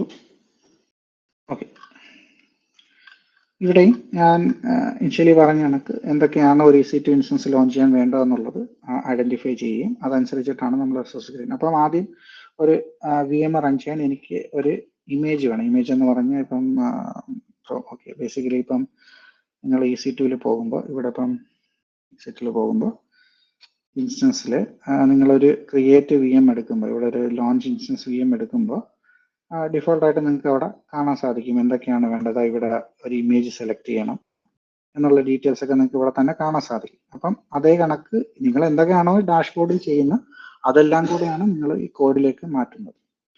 ഇപ്പം ഫസ്റ്റ് ഞാനൊരു ഉബുണ്ടു ഇമേജ് ഐഡന്റിഫൈ ചെയ്യുന്നു. അതൊരു ഡേറ്റ ബ്ലോക്ക് വെച്ചിട്ടാണ് ഐഡന്റിഫൈ ചെയ്യുന്നത്. ഡേറ്റ ബ്ലോക്ക് വെച്ചിട്ട് ഞാൻ ഫിൽട്ടർ ചെയ്യുന്നു. ഫിൽട്ടർ ചെയ്ത് ഒരു ഉബുണ്ടു ഇമേജിനെ, ഒരു AMI എന്നത് ആമസോൺ മെഷീൻ ഇമേജിനെ ഞാൻ റീഡ് ചെയ്യുന്നു. ആ ഇമേജ് വെച്ചിട്ടായിരിക്കും ഞാനൊരു EC2 ഇൻസ്റ്റൻസ് സ്പിന്നപ്പ് ചെയ്യുന്നത്. സോ ഫസ്റ്റ് ഞാൻ അതാണ് ഐഡന്റിഫൈ ചെയ്യുന്നത്. ഇവിടുന്ന് ഒരു ഇമേജിനെ ഫിൽട്ടർ ചെയ്തെടുക്കുന്നു. ഫിൽട്ടർ ചെയ്തെടുത്തതിന് ശേഷം പിന്നെ ഇൻസ്റ്റൻസ് ക്രിയേറ്റ് ചെയ്യുന്നതിന് മുമ്പ് പ്രീ റിക്വസ്റ്റ് എനിക്ക് വേണ്ട കുറച്ച് കാര്യങ്ങളാണ് ഞാൻ സെറ്റപ്പ് ചെയ്യുന്നത്. നേരത്തെ ഞാൻ പറഞ്ഞു VPSക്കകത്ത് നമ്മൾ ഫയർവാൾ ക്രിയേറ്റ് ചെയ്യണം. ഒരു ഇൻസ്റ്റൻസിലേക്ക് ആര് കണക്ട് ചെയ്യണം, കണക്ട് ചെയ്യേണ്ട എന്നുള്ളതിനൊക്കെ ഫയർവാളാണ് നമ്മൾ സെക്യൂരിറ്റി ഗ്രൂപ്പ് വെച്ച് സെറ്റ് ചെയ്യുന്നത്. അപ്പോൾ ഈ ഒരു സെക്യൂരിറ്റി ഗ്രൂപ്പിൽ ഞാൻ ഒരു 22 എന്ന് പറഞ്ഞാൽ SSHന്റെ പോർട്ട് അലൗ ചെയ്യുന്നു. അതേ കണക്ക് ഇൻഗ്രസ് എന്ന് പറഞ്ഞാൽ ഇൻബൗണ്ട്, അതായത് ഇൻസ്റ്റൻസിലേക്ക് വരുന്ന കമ്മ്യൂണിക്കേഷനും ഈഗ്രസ് എന്ന് പറയുന്ന ഇൻസ്റ്റൻസിന് പുറത്തേക്ക് പോകുന്ന കമ്മ്യൂണിക്കേഷനാണ്. അപ്പോൾ ഇത് ഇൻബൗണ്ട് ഞാൻ 22 അലൗ ചെയ്യുന്നു. ഈഗ്രസ് പുറത്തേക്കുള്ള കമ്മ്യൂണിക്കേഷൻസ് 0 എന്ന് പറഞ്ഞു കഴിഞ്ഞാൽ എല്ലാ പോർട്ട് മാൻഡേറ്ററി അല്ല. എല്ലാ പ്രോട്ടോകോൾ എന്ന് പറഞ്ഞാൽ TCP, UDP പ്രോട്ടോകോൾ, ഏത് പ്രോട്ടോകോൾ വന്നാലും പുറത്തേക്ക് കണക്ഷൻ പോകണം എന്നുള്ളതാണ് ഈഗ്രസ് കൊണ്ട് ഇവിടെ ഞാൻ മെൻഷൻ ചെയ്യുന്നത്. അതിനുശേഷം മറ്റൊരു ഇൻബൗണ്ട് റൂൾ ആഡ് ചെയ്യുന്നത്, അതായത് HTTP. കാര്യം ഞാനിവിടെ ചെയ്യാൻ ഉദ്ദേശിക്കുന്ന ഒരു 2 EC2 ഇൻസ്റ്റൻസ് ആണ്. ആ 2 EC2 ഇൻസ്റ്റൻസ്, അതിൽ ഒരു ഇൻസ്റ്റൻസ് ഒരു പ്രോക്സി, അതായത് എൻജിനിക്സ് പ്രോക്സി ആയിട്ട് യൂസ് ചെയ്യുകയും രണ്ടാമത്തെ ഒരു ഇൻസ്റ്റൻസ് ഒരു ആപ്ലിക്കേഷൻ, ഒരു ആപ്പ് സെർവർ ആയിട്ട് യൂസ് ചെയ്യും. എന്നിട്ട് ആ ആപ്പ് സെർവർ എന്ന് പറഞ്ഞാൽ ഒരു ബേസിക് നമുക്കിപ്പം ഗൂഗിളിൽ ചെയ്തിരിക്കുന്ന ഡോക്കർ എക്സാമ്പിൾസിനകത്ത് തന്നെ ഒരു കാറ്റ് ഡോഗ് എന്ന് പറഞ്ഞിട്ടൊരു ഒരു വോട്ടിംഗ് ഒരു ആപ്ലിക്കേഷൻ ഉണ്ട്, ഒരു ബേസിക് സാമ്പിൾ ആപ്ലിക്കേഷൻ. ആ സാമ്പിൾ ആപ്ലിക്കേഷൻ ഡിപ്ലോയ് ചെയ്യുകയും ഫസ്റ്റ് പ്രോക്സി, ഞാൻ പറയാം എൻജിനിക്സ് പ്രോക്സി ആയിട്ടുള്ള ഒരു സെർവർ വഴി ഇതിലേക്ക് കണക്ട് ചെയ്യും. ഞാൻ കുറച്ചുകൂടെ ഡീറ്റെയിൽ നമുക്ക് ചെയ്യുമ്പോഴത്തേക്ക് അത് മനസ്സിലാക്കാം. അപ്പോൾ ഇപ്പോൾ ഇവിടെ ഞാൻ ഇൻസ്റ്റൻസ് ക്രിയേറ്റ് ചെയ്യുന്നു, അതിന് വേണ്ട സെക്യൂരിറ്റി ഗ്രൂപ്പുകൾ പറഞ്ഞു കൊടുക്കുന്നു. അതാണ് ഞാൻ ഇത്രയും ചെയ്യുന്നത്. അതിനുശേഷം രണ്ടാമത്തെ സെക്യൂരിറ്റി ഗ്രൂപ്പ് ക്രിയേറ്റ് ചെയ്യുന്നു. അത് എൻ്റെ ആപ്ലിക്കേഷന് വേണ്ടിയിട്ടുള്ള സെക്യൂരിറ്റി ഗ്രൂപ്പാണ്. അത് രണ്ടാമത്തെ ഇൻസ്റ്റൻസിന് വേണ്ടിയിട്ടുള്ള സെക്യൂരിറ്റി ഗ്രൂപ്പാണ്. അപ്പോൾ അതിന് എന്തൊക്കെയാണ് ആക്സസ് വേണ്ടത്, അല്ലെങ്കിൽ അതിൻ്റെ ഫയർവാൾ എന്തായിരിക്കണം എന്നുള്ളതാണ് ഈ കോൺഫിഗറേഷൻ സെറ്റ്. അപ്പം 2 ഇൻസ്റ്റൻസിന് വേണ്ടിയിട്ടുള്ള ഫയർവാളുകൾ സെറ്റ് ചെയ്യുന്നു. ആ ഫയർവാളിന് ശേഷം പിന്നെ ഞാൻ സെറ്റ് ചെയ്യുന്നത്, ഇപ്പോൾ നിങ്ങൾക്ക് ഒരു ഇൻസ്റ്റൻസ് കണക്ട് ചെയ്ത് കിട്ടിക്കഴിഞ്ഞാൽ ആ ഇൻസ്റ്റൻസിനകത്തേക്ക് നിങ്ങൾക്ക് കണക്ട് ചെയ്യണമല്ലോ. കാരണം അതിനകത്ത് ഇപ്പം എന്തെങ്കിലും ഇൻസ്റ്റലേഷൻ ചെയ്യണോ എങ്കിലൊക്കെ ആ VM നിങ്ങൾക്ക് കണക്ട് ചെയ്യണം. അപ്പോൾ കണക്ട് ചെയ്യാൻ നമ്മൾ SSH ആണ് ഇവിടെ യൂസ് ചെയ്യുന്നത്. അപ്പോൾ ആ SSHന് വേണ്ടിയിട്ടൊരു കീ ക്രിയേറ്റ് ചെയ്യുന്നു. SSHന് വേണ്ടിയിട്ടൊരു കീ ക്രിയേറ്റ് ചെയ്യുന്നു. എന്നിട്ട് ആ കീ എൻ്റെ ലോക്കൽ മെഷീനിലേക്ക് സ്റ്റോർ ചെയ്യുന്നു. അതാണ് ഇത്രയും ബ്ലോക്ക് ചെയ്യുന്നത്. ഒരു SSH കീ ജനറേറ്റ് ചെയ്യും, ആ ജനറേറ്റ് ചെയ്ത കീ എൻ്റെ ലോക്കൽ മെഷീനിലേക്ക് സ്റ്റോർ ചെയ്യുകയും ചെയ്യുന്നു. അത് കഴിഞ്ഞിട്ടാണ് ലാസ്റ്റ് സെഷനിൽ ഞാൻ പറഞ്ഞു കൊടുക്കുന്നത്, ഞാൻ നേരത്തെ പറഞ്ഞ 2 ഇൻസ്റ്റൻസുകൾ. ഇത് ഒന്നാമത്തെ ഇൻസ്റ്റൻസ്, ഇത് രണ്ടാമത്തെ ഇൻസ്റ്റൻസ്. ഒന്നാമത്തെ ഇൻസ്റ്റൻസ് എന്ന് പറഞ്ഞാൽ ഒരു എൻജിനിക്സ് റിവേഴ്സ് പ്രോക്സി ഇൻസ്റ്റൻസ് ആണ്. അതായത് എൻ്റെ മെഷീനിലേക്ക് കണക്ട് ചെയ്യുന്ന ഒരു ഇൻസ്റ്റൻസ് ആണ്. അപ്പോൾ ആ ഇൻസ്റ്റൻസിൽ പ്രത്യേകിച്ച് ഒരു കാര്യം വേണം, ഞാനൊരു സ്ക്രിപ്റ്റ് ഇതിൽ പറഞ്ഞു കൊടുക്കുന്നുണ്ട്. അതെന്തിനാന്ന് പറഞ്ഞു കഴിഞ്ഞാൽ ഇൻസ്റ്റൻസ് ലോഞ്ച് ചെയ്യുന്ന ടൈമിൽ എനിക്കൊരു കപ്പിൾ ഓഫ് സോഫ്റ്റ്വെയറുകൾ അതിനകത്ത് ഇൻസ്റ്റാൾ ചെയ്യുകയും 1-2 കോൺഫിഗറേഷൻസ് ചെയ്യുകയും വേണം. അത് വേണ്ടിയിട്ട് മാത്രമാണ് ഞാനിതൊരു യൂസർ ഡേറ്റ പാസ് ചെയ്യുന്നത്. അങ്ങനെയുള്ള 1-2 പാരാമീറ്ററുകളാണ് ഇവിടെ ഞാൻ പറഞ്ഞത്. അപ്പം അതിൽ ടൈപ്പ് എന്ന് പറയുന്നത് എത്ര GB CPU വേണം, എത്ര ആണ് മെമ്മറി വേണ്ടതെന്നുള്ളതൊക്കെ നമ്മൾ ഈ ടൈപ്പ് വെച്ചിട്ടാണ് സ്പെസിഫൈ ചെയ്യുന്നത്.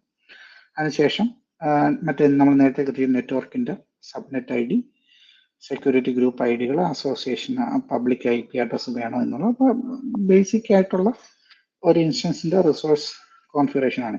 അപ്പോൾ അത് ഒന്ന് രണ്ടാമത്തെ ഇൻസ്റ്റൻസിൻ്റെ റിസോഴ്സ് കോൺഫിഗറേഷൻസും സ്പെസിഫൈ ചെയ്യുന്നു. അപ്പം ഇത്ര ആകുമ്പോഴത്തേക്ക് എനിക്ക് EC2 ഇൻസ്റ്റൻസിൻ്റെ സെറ്റപ്പ് കംപ്ലീറ്റ് ആവുന്നു. ഇനി ഇതിൽ ഞാൻ ആഡ് ചെയ്യേണ്ട മറ്റൊരു കാര്യം, ഞാനിവിടെ 2 ഫയലുകൾ പറഞ്ഞു കൊടുക്കുന്നുണ്ട്. ഈ 2 ഫയലുകൾ ഞാൻ ക്രിയേറ്റ് ചെയ്യുന്നത് ഒരു സ്ക്രിപ്റ്റ് ഫയലുകളാണ്. ഇതും ഞാൻ ഓൾറെഡി ക്രിയേറ്റ് ചെയ്തിട്ടുണ്ട്. സോ അത് ഞാൻ ഒന്ന് ഇവിടെ ഞാൻ എൻ്റെ പ്രൊജക്ട് ഡയറക്ടറിക്കകത്ത് ഞാൻ അതും കൂടെ ക്രിയേറ്റ് ചെയ്യണം. അപ്പം ഇതിനകത്ത് ഞാൻ ഈ ഒരു ഡയറക്ടറിയെ കോപ്പി ചെയ്യുന്നു, ഞാൻ എൻ്റെ പ്രൊജക്ട് ഡയറക്ടറിക്കകത്ത് കൊണ്ടിടുന്നു. ഈ സ്ക്രിപ്റ്റ്, ഈ 2 പ്രോക്സി സ്ക്രിപ്റ്റ് ഞാൻ നേരത്തെ പറഞ്ഞ എൻ്റെ സെർവർ കോൺഫിഗർ ചെയ്യാൻ വേണ്ടിയിട്ടുള്ള ഒരു സ്ക്രിപ്റ്റുകൾ മാത്രമാണ്. ആ സ്ക്രിപ്റ്റിനനുസരിച്ചിട്ടായിരിക്കും ആ സെർവർ കോൺഫിഗറേഷൻസ് വർക്ക് ചെയ്യുന്നത്. ഇതൊക്കെ കൂടുതലായിട്ടും സെർവറുമായിട്ട് ബന്ധപ്പെട്ടിട്ടാണ്. ഇതിപ്പം ഒരുപാട് എക്സ്പ്ലനേഷൻ ഇതിനകത്ത് നിങ്ങൾക്ക് കണ്ടാൽ തന്നെ മനസ്സിലാകുന്നതേ ഉള്ളൂ എന്തൊക്കെയാണ് ഞാൻ ചെയ്യുന്നതെന്നുള്ളത് സിമ്പിളായിട്ട്. അത്രയാണ് ഞാനിപ്പോൾ ഈ ഒരു EC2 ഇൻസ്റ്റൻസ് കോൺഫിഗറേഷനകത്ത് പറഞ്ഞത്. ഇനി നമ്മൾ എൻ്റെ ഈ ഒരു കോൺഫിഗറേഷൻ നേരത്തെ സെയിം സ്റ്റെപ്സ് ഫോളോ ചെയ്യാം. ഫസ്റ്റ് ഇനിഷ്യലൈസേഷൻ ചെയ്യണം, വാലിഡേറ്റ് ചെയ്യണം. കാര്യം ഇനിഷ്യലൈസേഷൻ ചെയ്യേണ്ടത് എന്തുകൊണ്ടാണെന്ന് പറഞ്ഞാൽ ഞാനിവിടെ ഒരു അഡീഷണൽ പ്രൊവൈഡർ യൂസ് ചെയ്തിട്ടുണ്ട്. അത് ഞാൻ ആഡ് ചെയ്തില്ല, ആഡ് ചെയ്യാൻ വിട്ടുപോയി. അത് നമുക്കിപ്പോൾ ആഡ് ചെയ്യാം. അതായത് EC2 ഇൻസ്റ്റൻസ് നോക്കുമ്പോൾ ഇതെല്ലാം നിങ്ങൾക്ക് കാണാൻ സാധിക്കും. ഇതെല്ലാം AWSൻ്റെ റിസോഴ്സിൽ വരുന്നതാണ്. ഇതെല്ലാം AWSൻ്റെ പ്രൊവൈഡറിൽ വരുന്നതാണ്. അതേസമയം ഇവിടെ ഒരു 3 ഭാഗം ഇത് ഞാൻ AWS പ്രൊവൈഡറിൽ വരുന്നു. ഇതല്ല, ഈ 2 ഭാഗം ഇതും ഇത് രണ്ടും AWSൻ്റെ പ്രൊവൈഡറിൽ വരുന്നതല്ല. ഇത് രണ്ടും സെപ്പറേറ്റ് ആയിട്ട് വരുന്നതാണ്. ലോക്കൽ 5ന് പ്രൊവൈഡറിൻ്റെ ആവശ്യമില്ല, പക്ഷേ TLS എനിക്ക് പ്രൊവൈഡർ കോൺഫിഗർ ചെയ്യേണ്ട ആവശ്യമുണ്ട്. കാര്യം ഈ ഒരു പ്രൊവൈഡർ ഉണ്ടെങ്കിൽ മാത്രമേ എനിക്ക് ഈ റിസോഴ്സ് ബ്ലോക്ക് വർക്ക് ചെയ്യത്തുള്ളൂ. അപ്പം പ്രൊവൈഡർ ബ്ലോക്ക് ഞാൻ ഒന്നും കൂടി എഡിറ്റ് ചെയ്യാൻ പോവുകയാണ്. എഡിറ്റ് ചെയ്യുമ്പോൾ ഇവിടെ എനിക്കൊരു അഡീഷണൽ പ്രൊവൈഡറും ആഡ് ചെയ്യണം.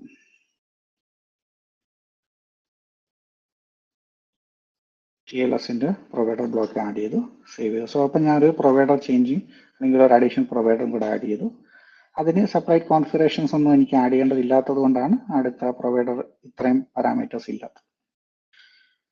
ഓക്കെ, ടെർമിനൽ ഓപ്പൺ ചെയ്യുന്നു. അഗെയിൻ നേരത്തെ സെയിം കമാൻഡുകൾ. First terraform initialize. ഇപ്പോൾ ഈ ഒരു ടൈമിൽ ആ ഒരു TLSൻ്റെ പ്രൊവൈഡറും കൂടെ ഡൗൺലോഡ് ചെയ്യും. ഓക്കെ, സേവ് ആയിട്ടുണ്ടെന്ന് വിചാരിക്കുന്നു. Okay, finding TLS version okay, അത് ഡൗൺലോഡ് ആയിട്ടുണ്ട്. ഇനി സെക്കൻഡ് സ്റ്റെപ്പ്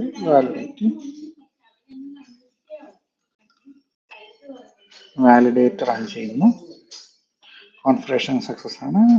ഫോർമാറ്റ് നിർബന്ധമല്ല, എന്നാലും നോർമൽ രീതിയിൽ നമ്മൾ ചെയ്തു പോകുമ്പോൾ അതും കൂടെ ചെയ്യുന്നു. ഇപ്പോൾ ഈ സമയത്ത് ഞാൻ ഫോർമാറ്റ് അടിച്ചപ്പോൾ എനിക്ക് ഇവിടെ തിരിച്ച് റെസ്പോൺസ് അല്ലെങ്കിൽ ടെർമിനൽ ഡിസ്പ്ലേയിൽ ഒന്നും കാണിച്ചില്ല, വിച്ച് മീൻസ് ഓൾറെഡി എൻ്റെ കോൺഫിഗറേഷൻസ് എല്ലാം ഫോർമാറ്റഡ് ആണ്. ഫോർമാറ്റ് ചെയ്ത ഏതെങ്കിലും ഫയൽ ഉണ്ടെങ്കിൽ മാത്രമേ അത് ഡിസ്പ്ലേ ചെയ്യുള്ളൂ, അതർവൈസ് അതൊരു ഫയൽസും ഡിസ്പ്ലേ ചെയ്യുന്നതല്ല. അപ്പോൾ നമുക്ക് എഗെയിൻ അപ്ലൈ പ്ലാൻ ആൻഡ് അപ്ലൈയിലേക്ക് പോകാം.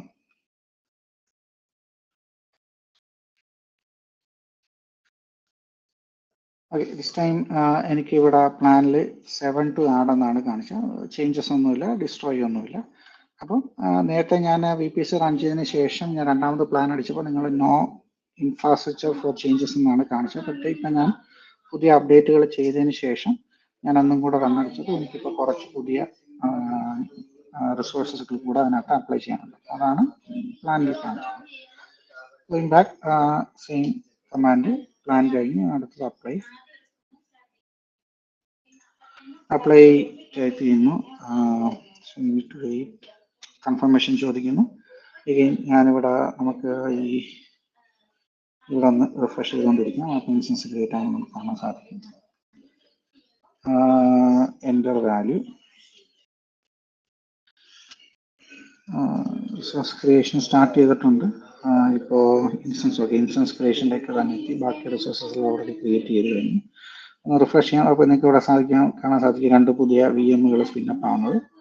കറണ്ട് സ്റ്റാറ്റസ് ഇനിഷ്യലൈസിംഗ് ആണ്. അത് ഇനിഷ്യലൈസിങ് കഴിഞ്ഞത് സ്റ്റാറ്റസ് ചെക്കിലേക്ക് വരാൻ ഒരു 5-6 മിനിറ്റോളം എടുക്കും. ഓക്കെ, ഞാനിത് ഒരു കാര്യം ഇതിനകത്ത് വിട്ടുപോയത്, ഞാനൊരു ഔട്ട്പുട്ട് ബ്ലോക്കും കൂടി ഇതിനകത്ത് ക്രിയേറ്റ് ചെയ്യേണ്ടതുണ്ടായിരുന്നു. കാരണം നമുക്ക് ഞാൻ നേരത്തെ പറഞ്ഞൊരു ആപ്ലിക്കേഷനാണ് ഞാനിതിൽ സ്പിന്നപ്പ് ചെയ്യുന്നത്. അപ്പോൾ ആപ്ലിക്കേഷൻ ആക്സസ് ചെയ്യാനുള്ള ഒരു URL കൂടെ നമ്മൾ ഔട്ട്പുട്ട് ചെയ്ത് കഴിഞ്ഞാൽ ഒരു എഞ്ചിനെ സംബന്ധിച്ചോളം അതും ഇപ്പോൾ ഫോർ എക്സാമ്പിൾ എനിക്ക് ചെയ്യാൻ പറ്റും. ഇപ്പോൾ നോർമലി എനിക്ക് ഇൻസ്റ്റൻസിൽ പോയി കഴിഞ്ഞാൽ എനിക്ക് IP അഡ്രസ്സ് കിട്ടും, ഇതെടുക്കാം. ബട്ട് ഈവൻ നമ്മൾ ഇതെല്ലാം ടെറാഫോം വെച്ച് തന്നെ ചെയ്യുമ്പോൾ നമുക്ക് അത് ആ ഒരു ഔട്ട്പുട്ടും കൂടെ നമുക്ക് ടെറാഫോമിൽ തന്നെ ഡിസ്പ്ലേ ചെയ്യാൻ സാധിച്ചാൽ എനിക്ക് കുറച്ചും കൂടെ ഫ്രണ്ട്ലി ആയിരിക്കും യൂസ് ചെയ്യാൻ. അപ്പം ആ ഒരു ബ്ലോക്ക് ഞാൻ മിസ് ചെയ്ത് പോയി, നമുക്ക് അതിപ്പോൾ ആഡ് ചെയ്യാം. ഇൻ മീൻ ടൈം ഇവിടെ ഇൻസ്റ്റൻസ് പ്രൊവിഷൻ ആയിക്കൊണ്ടിരിക്കും. അത് നടക്കട്ടെ, ഇതൊരു 2 to 5 minutes എടുക്കും. ബിക്കോസ് ഞാൻ അതിനകത്ത് 1-2 സ്ക്രിപ്റ്റ് ആഡ് ചെയ്തിട്ടുണ്ട്. അത്രയും സ്ക്രിപ്റ്റ് എക്സിക്യൂട്ട് ചെയ്യാൻ ടൈം എടുക്കും. അത് ടൈം അത്രയും കഴിഞ്ഞാൽ മാത്രമേ ഇത് ഇത്രയും സ്റ്റാറ്റസ് ചെക്ക് ഓക്കെ വരത്തുള്ളൂ. അതിനിടയ്ക്ക് എന്തെങ്കിലും ഇഷ്യൂസ് വന്നാൽ നമുക്ക് ട്രബിൾ ഷൂട്ട് ചെയ്യാം. ഓക്കെ, അപ്പം ഞാൻ ആ ഒരു ഔട്ട്പുട്ടും കൂടെ ഒന്ന് ആഡ് ചെയ്യാണ്. അപ്പോൾ തിരിച്ച് കോഡിലേക്ക് പോകുന്നു. AWS ഇൻഫ്ര ഞാൻ ഓൾറെഡി ഔട്ട്പുട്ട് ചെയ്തിട്ടുണ്ട്, അതൊന്ന് കോപ്പി ചെയ്യുന്നു. തിരിച്ചു വരുന്നു. ഞാനിവിടെ ഒരു ഫയൽ ക്രിയേറ്റ് ചെയ്യുന്നു. നേരത്തെ ഞാൻ പറഞ്ഞത് ഫയലിൽ മാൻഡേറ്ററി അല്ല, പെട്ടെന്ന് എന്നാലും ഒരു ഫയൽ ചെയ്യുന്നു. .tf. ഓക്കെ, അതിലേക്ക് ഞാൻ എൻ്റെ കോഡ് പേശുന്നു. ഇതെന്താ ചെയ്യുന്നതെന്ന് പറഞ്ഞു കഴിഞ്ഞാൽ ഞാൻ നേരത്തെ ക്രിയേറ്റ് ചെയ്ത റിസോഴ്സിൽ നിന്ന് പബ്ലിക് IP ക്യാച്ച് ചെയ്തിട്ട് പബ്ലിക് IP ഗെറ്റ് ചെയ്തിട്ട് അത് ഔട്ട്പുട്ടിൽ ഡിസ്പ്ലേ ചെയ്ത് കാണിക്കും. ഇതാണ് ആക്ച്വലി ചെയ്യുന്നത്. ഞാനിത് എക്സിക്യൂട്ട് ചെയ്യാൻ, ഇത് സേവ് ചെയ്യുന്നതിന് മുമ്പ് ഞാൻ ഒന്നും കൂടെ ഞാൻ ആ ടെറാഫോം അപ്ലൈ ഒന്ന് ചെയ്ത് കാണിക്കാം. അതിനുശേഷം ഞാനത് എക്സിക്യൂട്ട് ചെയ്യാം. സോ ഇപ്പോൾ സേവ് ചെയ്തിട്ടില്ല ഞാനിത്. ഞാൻ ആ ടെറാഫോം അപ്ലൈ ഒന്നും കൂടെ റൺ ചെയ്യുകയാണ്. അപ്പം ഈ ഒരു ടൈമിൽ നോ ചേഞ്ചസ് ടു അപ്ലൈ എന്നായിരിക്കണം കാണിക്കേണ്ടത്. കാര്യം ഞാൻ പുതിയ change no infrastructure matches configuration, so no changes. അതിനുശേഷം ഞാൻ ഇത് സേവ് ചെയ്യുന്നു. അതിനുശേഷം ഞാൻ അപ്ലൈ അഗൈൻ റൺ ചെയ്യുന്നു. ദിസ് ടൈം എനിക്ക് ഒരു ഔട്ട്പുട്ട് കൂടെ അത് കാണിച്ചു തരും. നമ്മളിപ്പോൾ ഒരു ചേഞ്ചസ് വന്നിട്ടുണ്ട്, ഒരു ഔട്ട്പുട്ട് ചേഞ്ച് വന്നിട്ടുണ്ട്, അതും കൂടെ എനിക്കത് കാണിച്ചു തരും. സോ ഞാൻ അപ്ലൈ ചെയ്യുന്നു. ഓക്കെ, അപ്പം എനിക്ക് ഇതേ കണക്ക് നമുക്കൊരു ടെറാഫോം അപ്ലൈ കഴിയുമ്പോൾ ഇതേ കണക്ക് ഒരു ഔട്ട്പുട്ട് കിട്ടും. അപ്പോൾ ഉള്ള അഡ്വാൻറ്റേജ് എന്ന് പറഞ്ഞാൽ എനിക്കിത് ജസ്റ്റ് ക്ലിക്ക് ചെയ്ത് കഴിഞ്ഞാൽ എനിക്കിത് ബ്രൗസറിൽ ഓപ്പൺ ആയി കിട്ടും. അപ്പോൾ ഞാനത് ഓപ്പൺ ചെയ്യുന്നു, കോപ്പി ചെയ്യുന്നു, കോപ്പി ബ്രൗസറിൽ പോകുന്നു, പേസ്റ്റ്,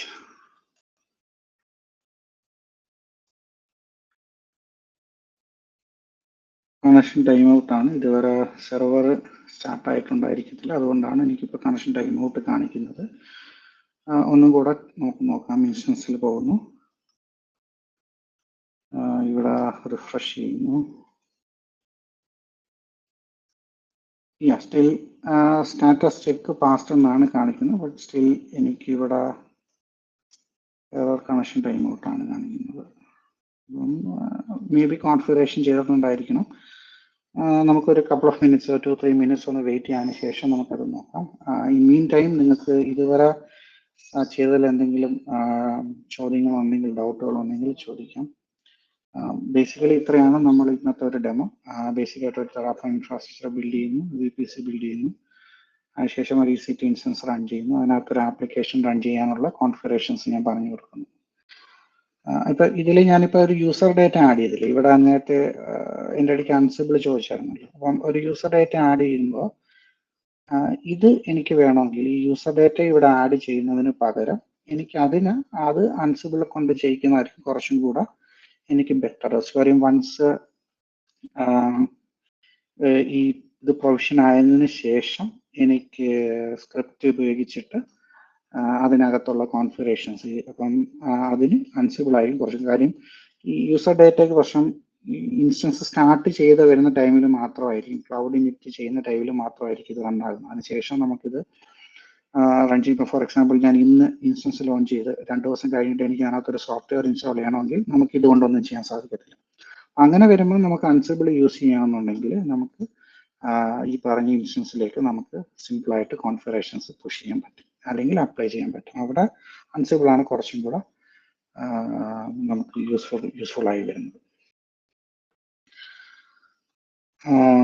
ഓക്കെ,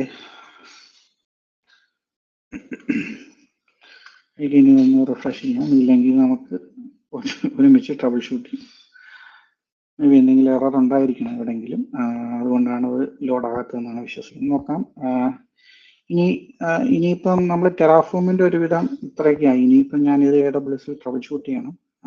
കാര്യം ഇൻസ്റ്റൻസ് ലോഞ്ച് ആയിട്ട് എന്തുകൊണ്ടാണത് വരാത്തതെന്നുള്ളത് ഞാൻ നോക്കിയാണ്. അതിനിപ്പം ആക്ഷൻസ്, എനിക്ക് സിസ്റ്റം ലോഗാണ് ഞാൻ നോക്കുന്നത്. ഇത് സിസ്റ്റം ലോഗാണ് കാണിക്കുന്നത്.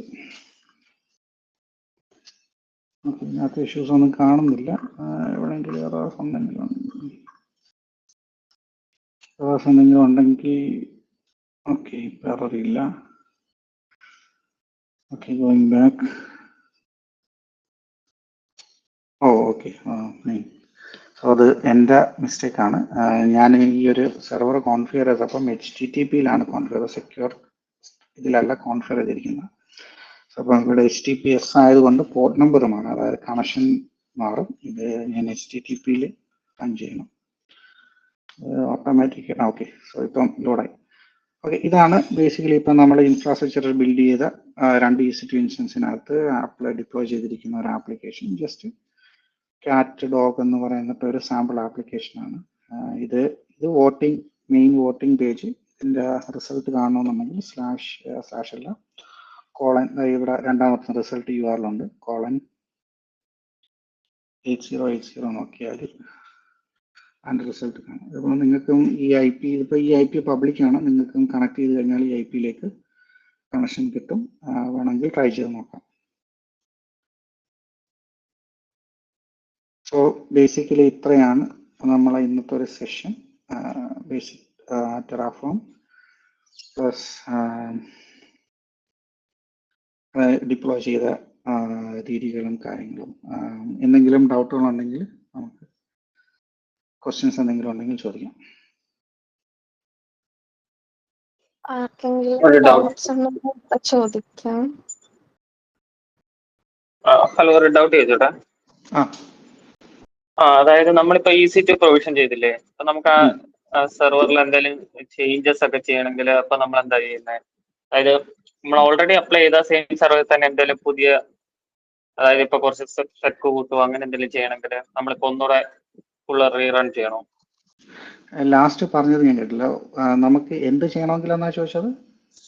ലൈക്ക് നമ്മളിപ്പോ EC2 ചെയ്തില്ലേ, അപ്പൊ സ്പെക് ഒക്കെ പറഞ്ഞു കൊടുക്കുമല്ലോ, അപ്പൊ എത്ര സ്പെക്ക് ചേഞ്ച് ചെയ്യണം. Okay okay. അപ്പൊ അതില് വരുമ്പോ അതിൽ സ്പെക്ക് ചേഞ്ച് ചെയ്യണമെന്നുണ്ടെങ്കിൽ എന്ത് കോൺഫിഗറേഷൻസ് ചേഞ്ചസ് ആയാലും നിങ്ങൾക്ക് ഏത് ഇപ്പം ഈ റിസോഴ്സിലാണ്, ഇപ്പം എൻ്റെ ഈ ഒരു റിസോഴ്സിലാണ് സ്പെക്ക് ചെയ്യുന്നത്, ഇപ്പം ഇതിപ്പോൾ T3 എന്നുള്ളത് T4 ആക്കണമെന്ന് വയ്ക്കുക. അങ്ങനെയൊക്കെ ഒരു കേസ് വന്നാൽ നിങ്ങൾക്കത് ചെയ്യാൻ അപ്ലൈ ചെയ്യാം. പക്ഷെ സംഭവിക്കുന്നത് റീക്രിയേറ്റ് ആയിരിക്കും സംഭവിക്കുന്നത്. കാര്യം ഒരു സ്പെക്ക് അത് ഡിപ്പെൻസ് ആണ്, ആ ഒരു സ്പെക്ക് കോൺഫിഗറേഷൻ അനുസരിച്ചിട്ട് റിസോഴ്സ് ഒന്നെങ്കിൽ റീക്രിയേറ്റ് ചെയ്യും അല്ലെങ്കിൽ ആ റിസോഴ്സ് അപ്ഡേറ്റ് ചെയ്യും.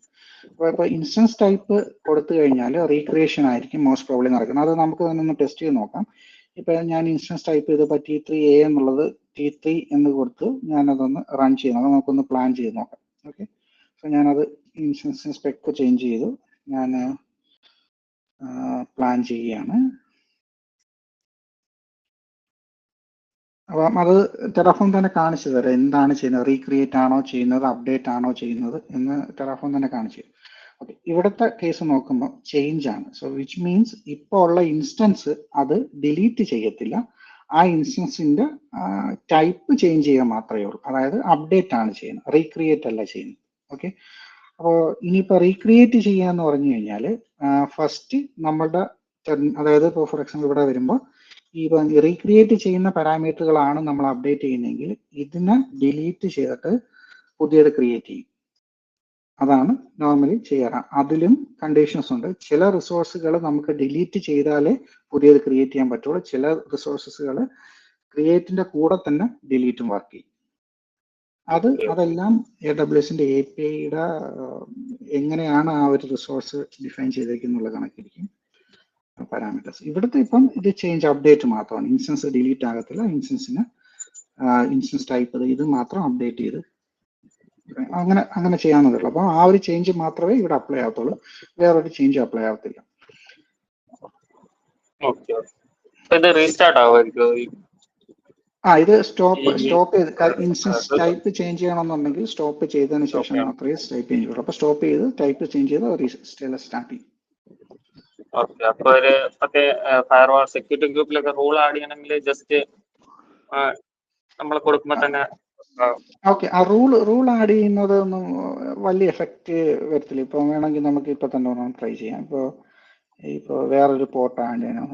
ഓക്കെ, ഇവിടെ ഇൻഗ്രസിൽ ഇപ്പം ഓൾറെഡി 8080 ഒരു പോർട്ട് ഞാൻ കൊടുത്തിട്ടുണ്ട്. അപ്പം അത് കൂടാതെ എനിക്കൊരു പോർട്ട് അഡീഷൻ ആഡ് ചെയ്യണമെങ്കിൽ അത് കോപ്പി എടുക്കുക, അതിൻ്റെ തൊട്ട് താഴെ ആഡ് ചെയ്യുക. ഇപ്പം 8080 എന്നുള്ള ഒരു പോർട്ട് ഞാൻ ജസ്റ്റ് 9000 കൊടുക്കുന്നു. പ്രത്യേകിച്ച് കാരണമൊന്നുമില്ല, ജസ്റ്റ് ഒരു 9090 എന്തെങ്കിലും പോർട്ട് കൊടുക്കുന്നു. ഓക്കെ, അത് സേവ് ചെയ്യുന്നു. സെയിം സ്റ്റെപ്പ് തന്നെ ഇവിടെ വരിക, പ്ലാൻ ചെയ്ത് നോക്കുക. അപ്പോൾ നിങ്ങൾക്ക് ആ ഒരു സെക്യൂരിറ്റി ഓപ്പറേറ്റ് ചെയ്യാം. ഇവിടെ റീക്രിയേറ്റിന്റെ ആവശ്യം വരുന്നത് ഇതൊക്കെ ജസ്റ്റ് അപ്ഡേറ്റുകളാണ്. ഇതെല്ലാം ഓൺ ദ ഫ്ലൈയിൽ തന്നെ അപ്ഡേറ്റ് ചെയ്ത് പോകുന്ന പാരാമീറ്ററുകളാണ്. ഈ റീക്രിയേറ്റ് ചെയ്യുന്ന ഒരു പാരാമീറ്റർ ഏതാണെന്ന് ചോദിച്ചു കഴിഞ്ഞാൽ നോക്കട്ടെ. ഇൻസ്റ്റൻസിനകത്ത് സബ്നെറ്റ് ID മാറിക്കഴിഞ്ഞാൽ മിക്കവാറും അത് റീക്രിയേറ്റ് ആകണം.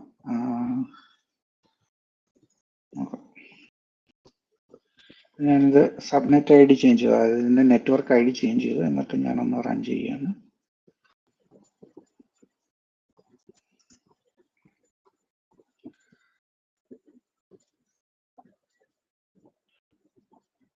ഓക്കെ, ഇപ്പൊ ഇത് നിങ്ങൾക്ക് റീക്രിയേറ്റ് ആണ്. ഇപ്പം ഒരെണ്ണം ചേഞ്ച് കിടക്കുന്നത് നമ്മൾ നേരത്തെ കളിച്ച സെക്യൂരിറ്റി ഗ്രൂപ്പ് അപ്ഡേറ്റ് ചെയ്ത പോർട്ട്, അത് മാത്രമാണ് ചേഞ്ച് വന്നത്. ബാക്കി ഒരെണ്ണം റീക്രിയേറ്റ് എന്ന് പറഞ്ഞാൽ ഡിസ്ട്രോയ് ചെയ്തിട്ട് ഒന്നും കൂടെ പുതിയ റിസോഴ്സ് ക്രിയേറ്റ് ചെയ്യും. അത് നിങ്ങൾക്ക് ഈ ഔട്ട്പുട്ടിൽ തന്നെ നിങ്ങൾക്ക് പെട്ടെന്ന് തിരിച്ചറിയാൻ സാധിക്കും. ഈ ഒരു സിൻടാക്സ് വെച്ചിട്ട് നിങ്ങൾക്ക് കണ്ടു കഴിഞ്ഞാൽ ഇപ്പം ചേഞ്ചസ് വരുന്നതിന്, അതായത് ഡിലീറ്റ് ചെയ്യാതെ ചേഞ്ച് വരുന്നതിന് ഈ ടിൽറ്റ് സിമ്പിൾ ആയിരിക്കും യൂസ് ചെയ്യുന്നത്. അപ്പോൾ അതിൽ മേളിലേക്ക് വന്നു കഴിഞ്ഞാൽ നിങ്ങൾക്ക് ഇവിടെ കാണിക്കും അപ്ഡേറ്റ് ചെയ്യുന്നത് എന്തൊക്കെയാണ്, destroy and then create replacement എന്തൊക്കെയാണ് ചെയ്യുന്നത്. അതിൽ ഇവിടെ തന്നെ നിങ്ങൾക്ക് ആ പ്ലാനിൽ റീപ്ലേസ് ചെയ്യുന്നത് ഏത് റിസോഴ്സ് ആണ്, എന്നിട്ട് ഫോഴ്സ് റീപ്ലേസ്മെന്റ് എന്താണ് ചെയ്യുന്നത്. കണ്ട് ഇവിടെ എന്താണ് ഫോഴ്സ് റീപ്ലേസ് ചെയ്യുന്നത് എന്നുള്ളതും വ്യക്തമായിട്ട് കാണിക്കും. പുതിയ റിസോഴ്സ് ക്രിയേറ്റ് ചെയ്യുമ്പോൾ വരുന്ന കോൺഫിഗറേഷൻസും എല്ലാം ഇവിടെ തന്നെ കാണാൻ സാധിക്കും. ഈ രണ്ട് മെത്തേഡാണുള്ളൂ, അപ്ഡേറ്റും റീക്രിയേറ്റും. ഈവൻ ഇപ്പോൾ എനിക്കൊരു ഒരെണ്ണം ഡിലീറ്റ് ചെയ്താണ്, ഇപ്പോൾ എനിക്ക് ഇപ്പോൾ ഒരു ഫുൾ എൻ്റെ സെക്യൂരിറ്റി ഗ്രൂപ്പ് വേണ്ടാന്നുണ്ടെങ്കിൽ ഞാൻ എന്ത് ചെയ്താൽ മതി, ഞാൻ ഇവിടെ വരിക, ഈ ഒരു കംപ്ലീറ്റ് റിസോഴ്സ് ബ്ലോക്ക്, ഇപ്പം ഇതെനിക്ക് വേണ്ട, ഞാൻ ജസ്റ്റ് ഇത് റിമൂവ് ചെയ്യാണ്, ഈ ഒരു റിസോഴ്സ് ബ്ലോക്ക് ഇത് റിമൂവ് ചെയ്യുക, പ്ലാൻ ചെയ്യുക, അപ്ലൈ. അപ്പം ആ ഒരു റിസോഴ്സ് മാത്രമേ അത് റിമൂവ് ചെയ്യത്തുള്ളൂ, വേറെ ഒന്നും റിമൂവ് ചെയ്യത്തില്ല. ഓക്കെ, ഇനി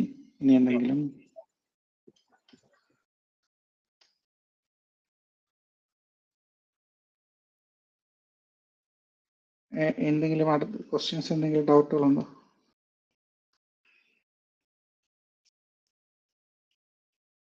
ഓക്കെ, നമുക്കെങ്കിൽ ഒന്ന് ഡിസ്ട്രോയും കൂടെ റൺ ചെയ്യാം. ടെറാഫോം അപ്ലൈ കഴിഞ്ഞു. ഞാൻ ടെറാഫോം ഡിസ്ട്രോയ് കൊടുക്കുകയാണ്.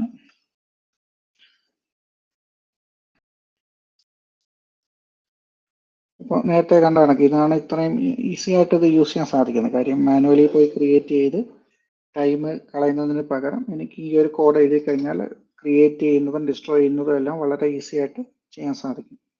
എപ്പോഴും നമുക്ക് ഇങ്ങനെയുള്ള ടൂളുകൾ യൂസ് ചെയ്യുമ്പോഴത്തേക്ക് അത് തന്നെയാണ് ടെറാഫോമിൻ്റെ അഡ്വാൻറ്റേജ്. നമ്മൾ ആദ്യം സംസാരിച്ച കണക്ക് മൾട്ടി ക്ലൗഡാണ്. പിന്നെ കുറേ അഡ്വാൻറ്റേജ് നമ്മൾ അതിനകത്ത് പറഞ്ഞ കണക്കൊക്കെയാണ് ടൂൾസ് നമ്മൾ യൂസ് ചെയ്യുന്നത്. ഒന്നുകൂടെ ഞാൻ പറയാം, ഇതിനെല്ലാം കോർ കൺസെപ്റ്റ് നിങ്ങൾക്ക് ഇൻഫ്രാസ്ട്രക്ചർ A to Z നിങ്ങൾക്ക് അറിഞ്ഞിരിക്കണം. എങ്കിലാണ് നിങ്ങൾക്ക് ഈ ടൂൾസുകൾ ഏറ്റവും കൂടുതൽ യൂസ് ചെയ്യാൻ സാധിക്കുന്നത്. പ്ലസ് ആ ഡോക്യുമെന്റേഷൻ നമ്മൾ കണ്ട ആ registry.terraform.io എന്ന് പറയുന്ന ഒരു ഡോക്യുമെന്റും പ്ലസ് ടെറാഫോമിന്റെ മെയിൻ ഡോക്യുമെന്റേഷൻസും നിങ്ങൾ ഏറ്റവും കൂടുതൽ യൂസ് ചെയ്ത് കഴിഞ്ഞാൽ നിങ്ങൾക്കിത് വളരെ ഈസി ആയിട്ട് മാനേജ് ചെയ്യാൻ സാധിക്കും ഇൻഫ്രാസ്ട്രക്ചേഴ്സ്. ഞാൻ ഇപ്പോൾ ഡിസ്ട്രോയ് കഴിഞ്ഞു. ഇനിയിപ്പോൾ ഞാനിവിടെ റിഫ്രഷ് ചെയ്ത് കഴിഞ്ഞാൽ നേരത്തെ ആ ക്രിയേറ്റ് ചെയ്ത റിസോഴ്സ് എല്ലാം പോയി. ഇപ്പം ടെർമിനേറ്റഡ് ആണ് രണ്ട് റിസോഴ്സസ്. സോ ഇത്ര വളരെ ഈസി ആയിട്ട് ഒരു ഇൻഫ്രാസ്ട്രക്ചർ സ്പിന്നപ്പ് ചെയ്യാനും ഡിസ്ട്രോയ് ചെയ്യാനും സാധിക്കും. ഓക്കെ, എന്തെങ്കിലും ക്വസ്റ്റ്യൻസ് ഉണ്ടോ? ഒരു ഡൗട്ട് കൂടെ ചോദിക്കട്ടോ. പിന്നെന്താ, ആക്ച്വലി നമുക്ക് ഈ ടെറാഫോം ക്ലൗഡിൽ മാത്രമാണ് യൂസ് ചെയ്യാൻ പറ്റുക? അതായത് നമുക്ക് ഒരു സെർവർ ഉണ്ടെങ്കിൽ അതിൽ മൾട്ടിപ്പിൾ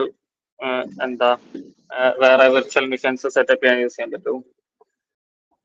ഓക്കെ, ഈ സെർവർ എന്ന് ഉദ്ദേശിക്കുന്നത് താങ്കളുടെ ഓൺ പ്രെമിസിൽ ഇരിക്കുന്ന സെർവറുകളാണോ അതോ ഏതെങ്കിലും പ്രൊവൈഡർ തരുന്ന സെർവറുകളാണോ? ഓൺ പ്രെമിൽ ഇരിക്കുന്ന. ഓക്കെ, ഓൺ പ്രെം എന്ന് പറയുമ്പോൾ ഇപ്പോൾ കുറച്ച് ESXi ഒക്കെ സപ്പോർട്ടുകളുണ്ട്. VMwareന്റെ കുറച്ച് മെഷീൻസുകളൊക്കെ നമുക്ക് കോൺഫിഗർ ചെയ്യാൻ പറ്റണം, കാരണം അതിൻ്റെ പ്രൊവൈഡറുകളുണ്ട്. ഇപ്പം ഓൺ പ്രെം എന്ന് പറയുമ്പോഴും അതിന് ആ ഒരു പർട്ടിക്കുലർ, ഇപ്പം ഞാൻ വീട്ടിലൊരു സെർവർ ഉണ്ടാക്കി ഒരു സെർവർ സെറ്റപ്പ് ചെയ്തിട്ട് അതിലേക്ക് ടെറാഫോം യൂസ് ചെയ്യാൻ സാധിക്കില്ല. കാര്യം അതിനൊരു പ്രൊവൈഡർ, അതിലേക്ക് കണക്ട് ചെയ്യാനുള്ള ഒരു പ്രൊവൈഡർ അവൈലബിൾ ആയില്ല. നമുക്കെപ്പോഴും ഒരു ഇൻഫ്രാസ്ട്രക്ചറിലേക്ക് കണക്ട് ചെയ്യണമെങ്കിൽ ഒരു പ്രൊവൈഡർ ആവശ്യമാണ്. പ്രൊവൈഡറുകൾ ഉള്ളതാണെങ്കിൽ ഇപ്പം VMwareന്റെ ഒക്കെ ആണെങ്കിൽ എനിക്ക് ഉണ്ടെന്നാണ് എൻ്റെ വിശ്വാസം. വെർച്വൽ മെഷീൻസുകൾ കണക്ട് ചെയ്യണം, അത് കണക്കുള്ള പ്രൊവൈഡറുകൾ ഉണ്ടെങ്കിൽ നമുക്കത് സാധിക്കും കണക്ട് ചെയ്യും. അത് ഈ രജിസ്റ്ററി ഞാൻ നേരത്തെ കാണിച്ച ആ ഒരു ഡോക്യുമെന്റിനകത്ത് നമുക്ക് അവൈലബിൾ ആണ്. ഇപ്പം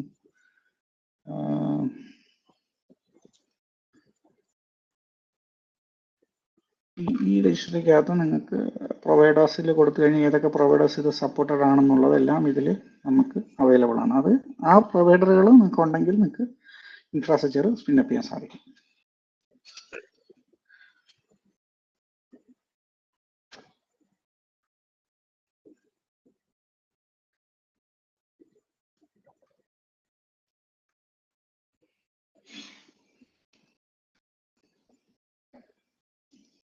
വേറെ എനി ക്വസ്റ്റ്യൻസ്?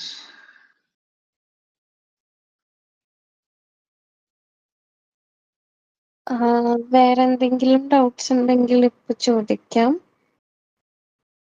ഇല്ലെങ്കിൽ നമുക്ക് വൈൻഡപ്പ് ചെയ്യാം.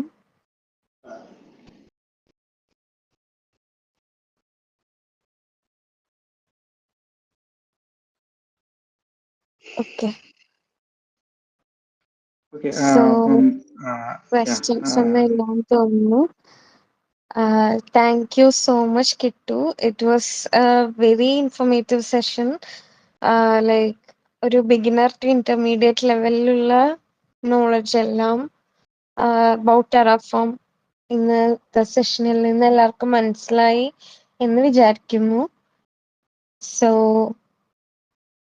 എല്ലാവരും ഇത് ട്രൈ ഔട്ട് ചെയ്യുക. ലൈക്ക് ഇനിയുള്ള സെഷൻസ് നമ്മളിപ്പോ ഇന്നത്തെ ചെക്ക് പോയിന്റ് 4-ലത്തെ ആദ്യത്തെ സെഷൻ ആയിരുന്നു. ഇനിയുള്ള എല്ലാ സെഷൻസും മാക്സിമം അറ്റൻഡ് ചെയ്യാൻ നോക്കുക.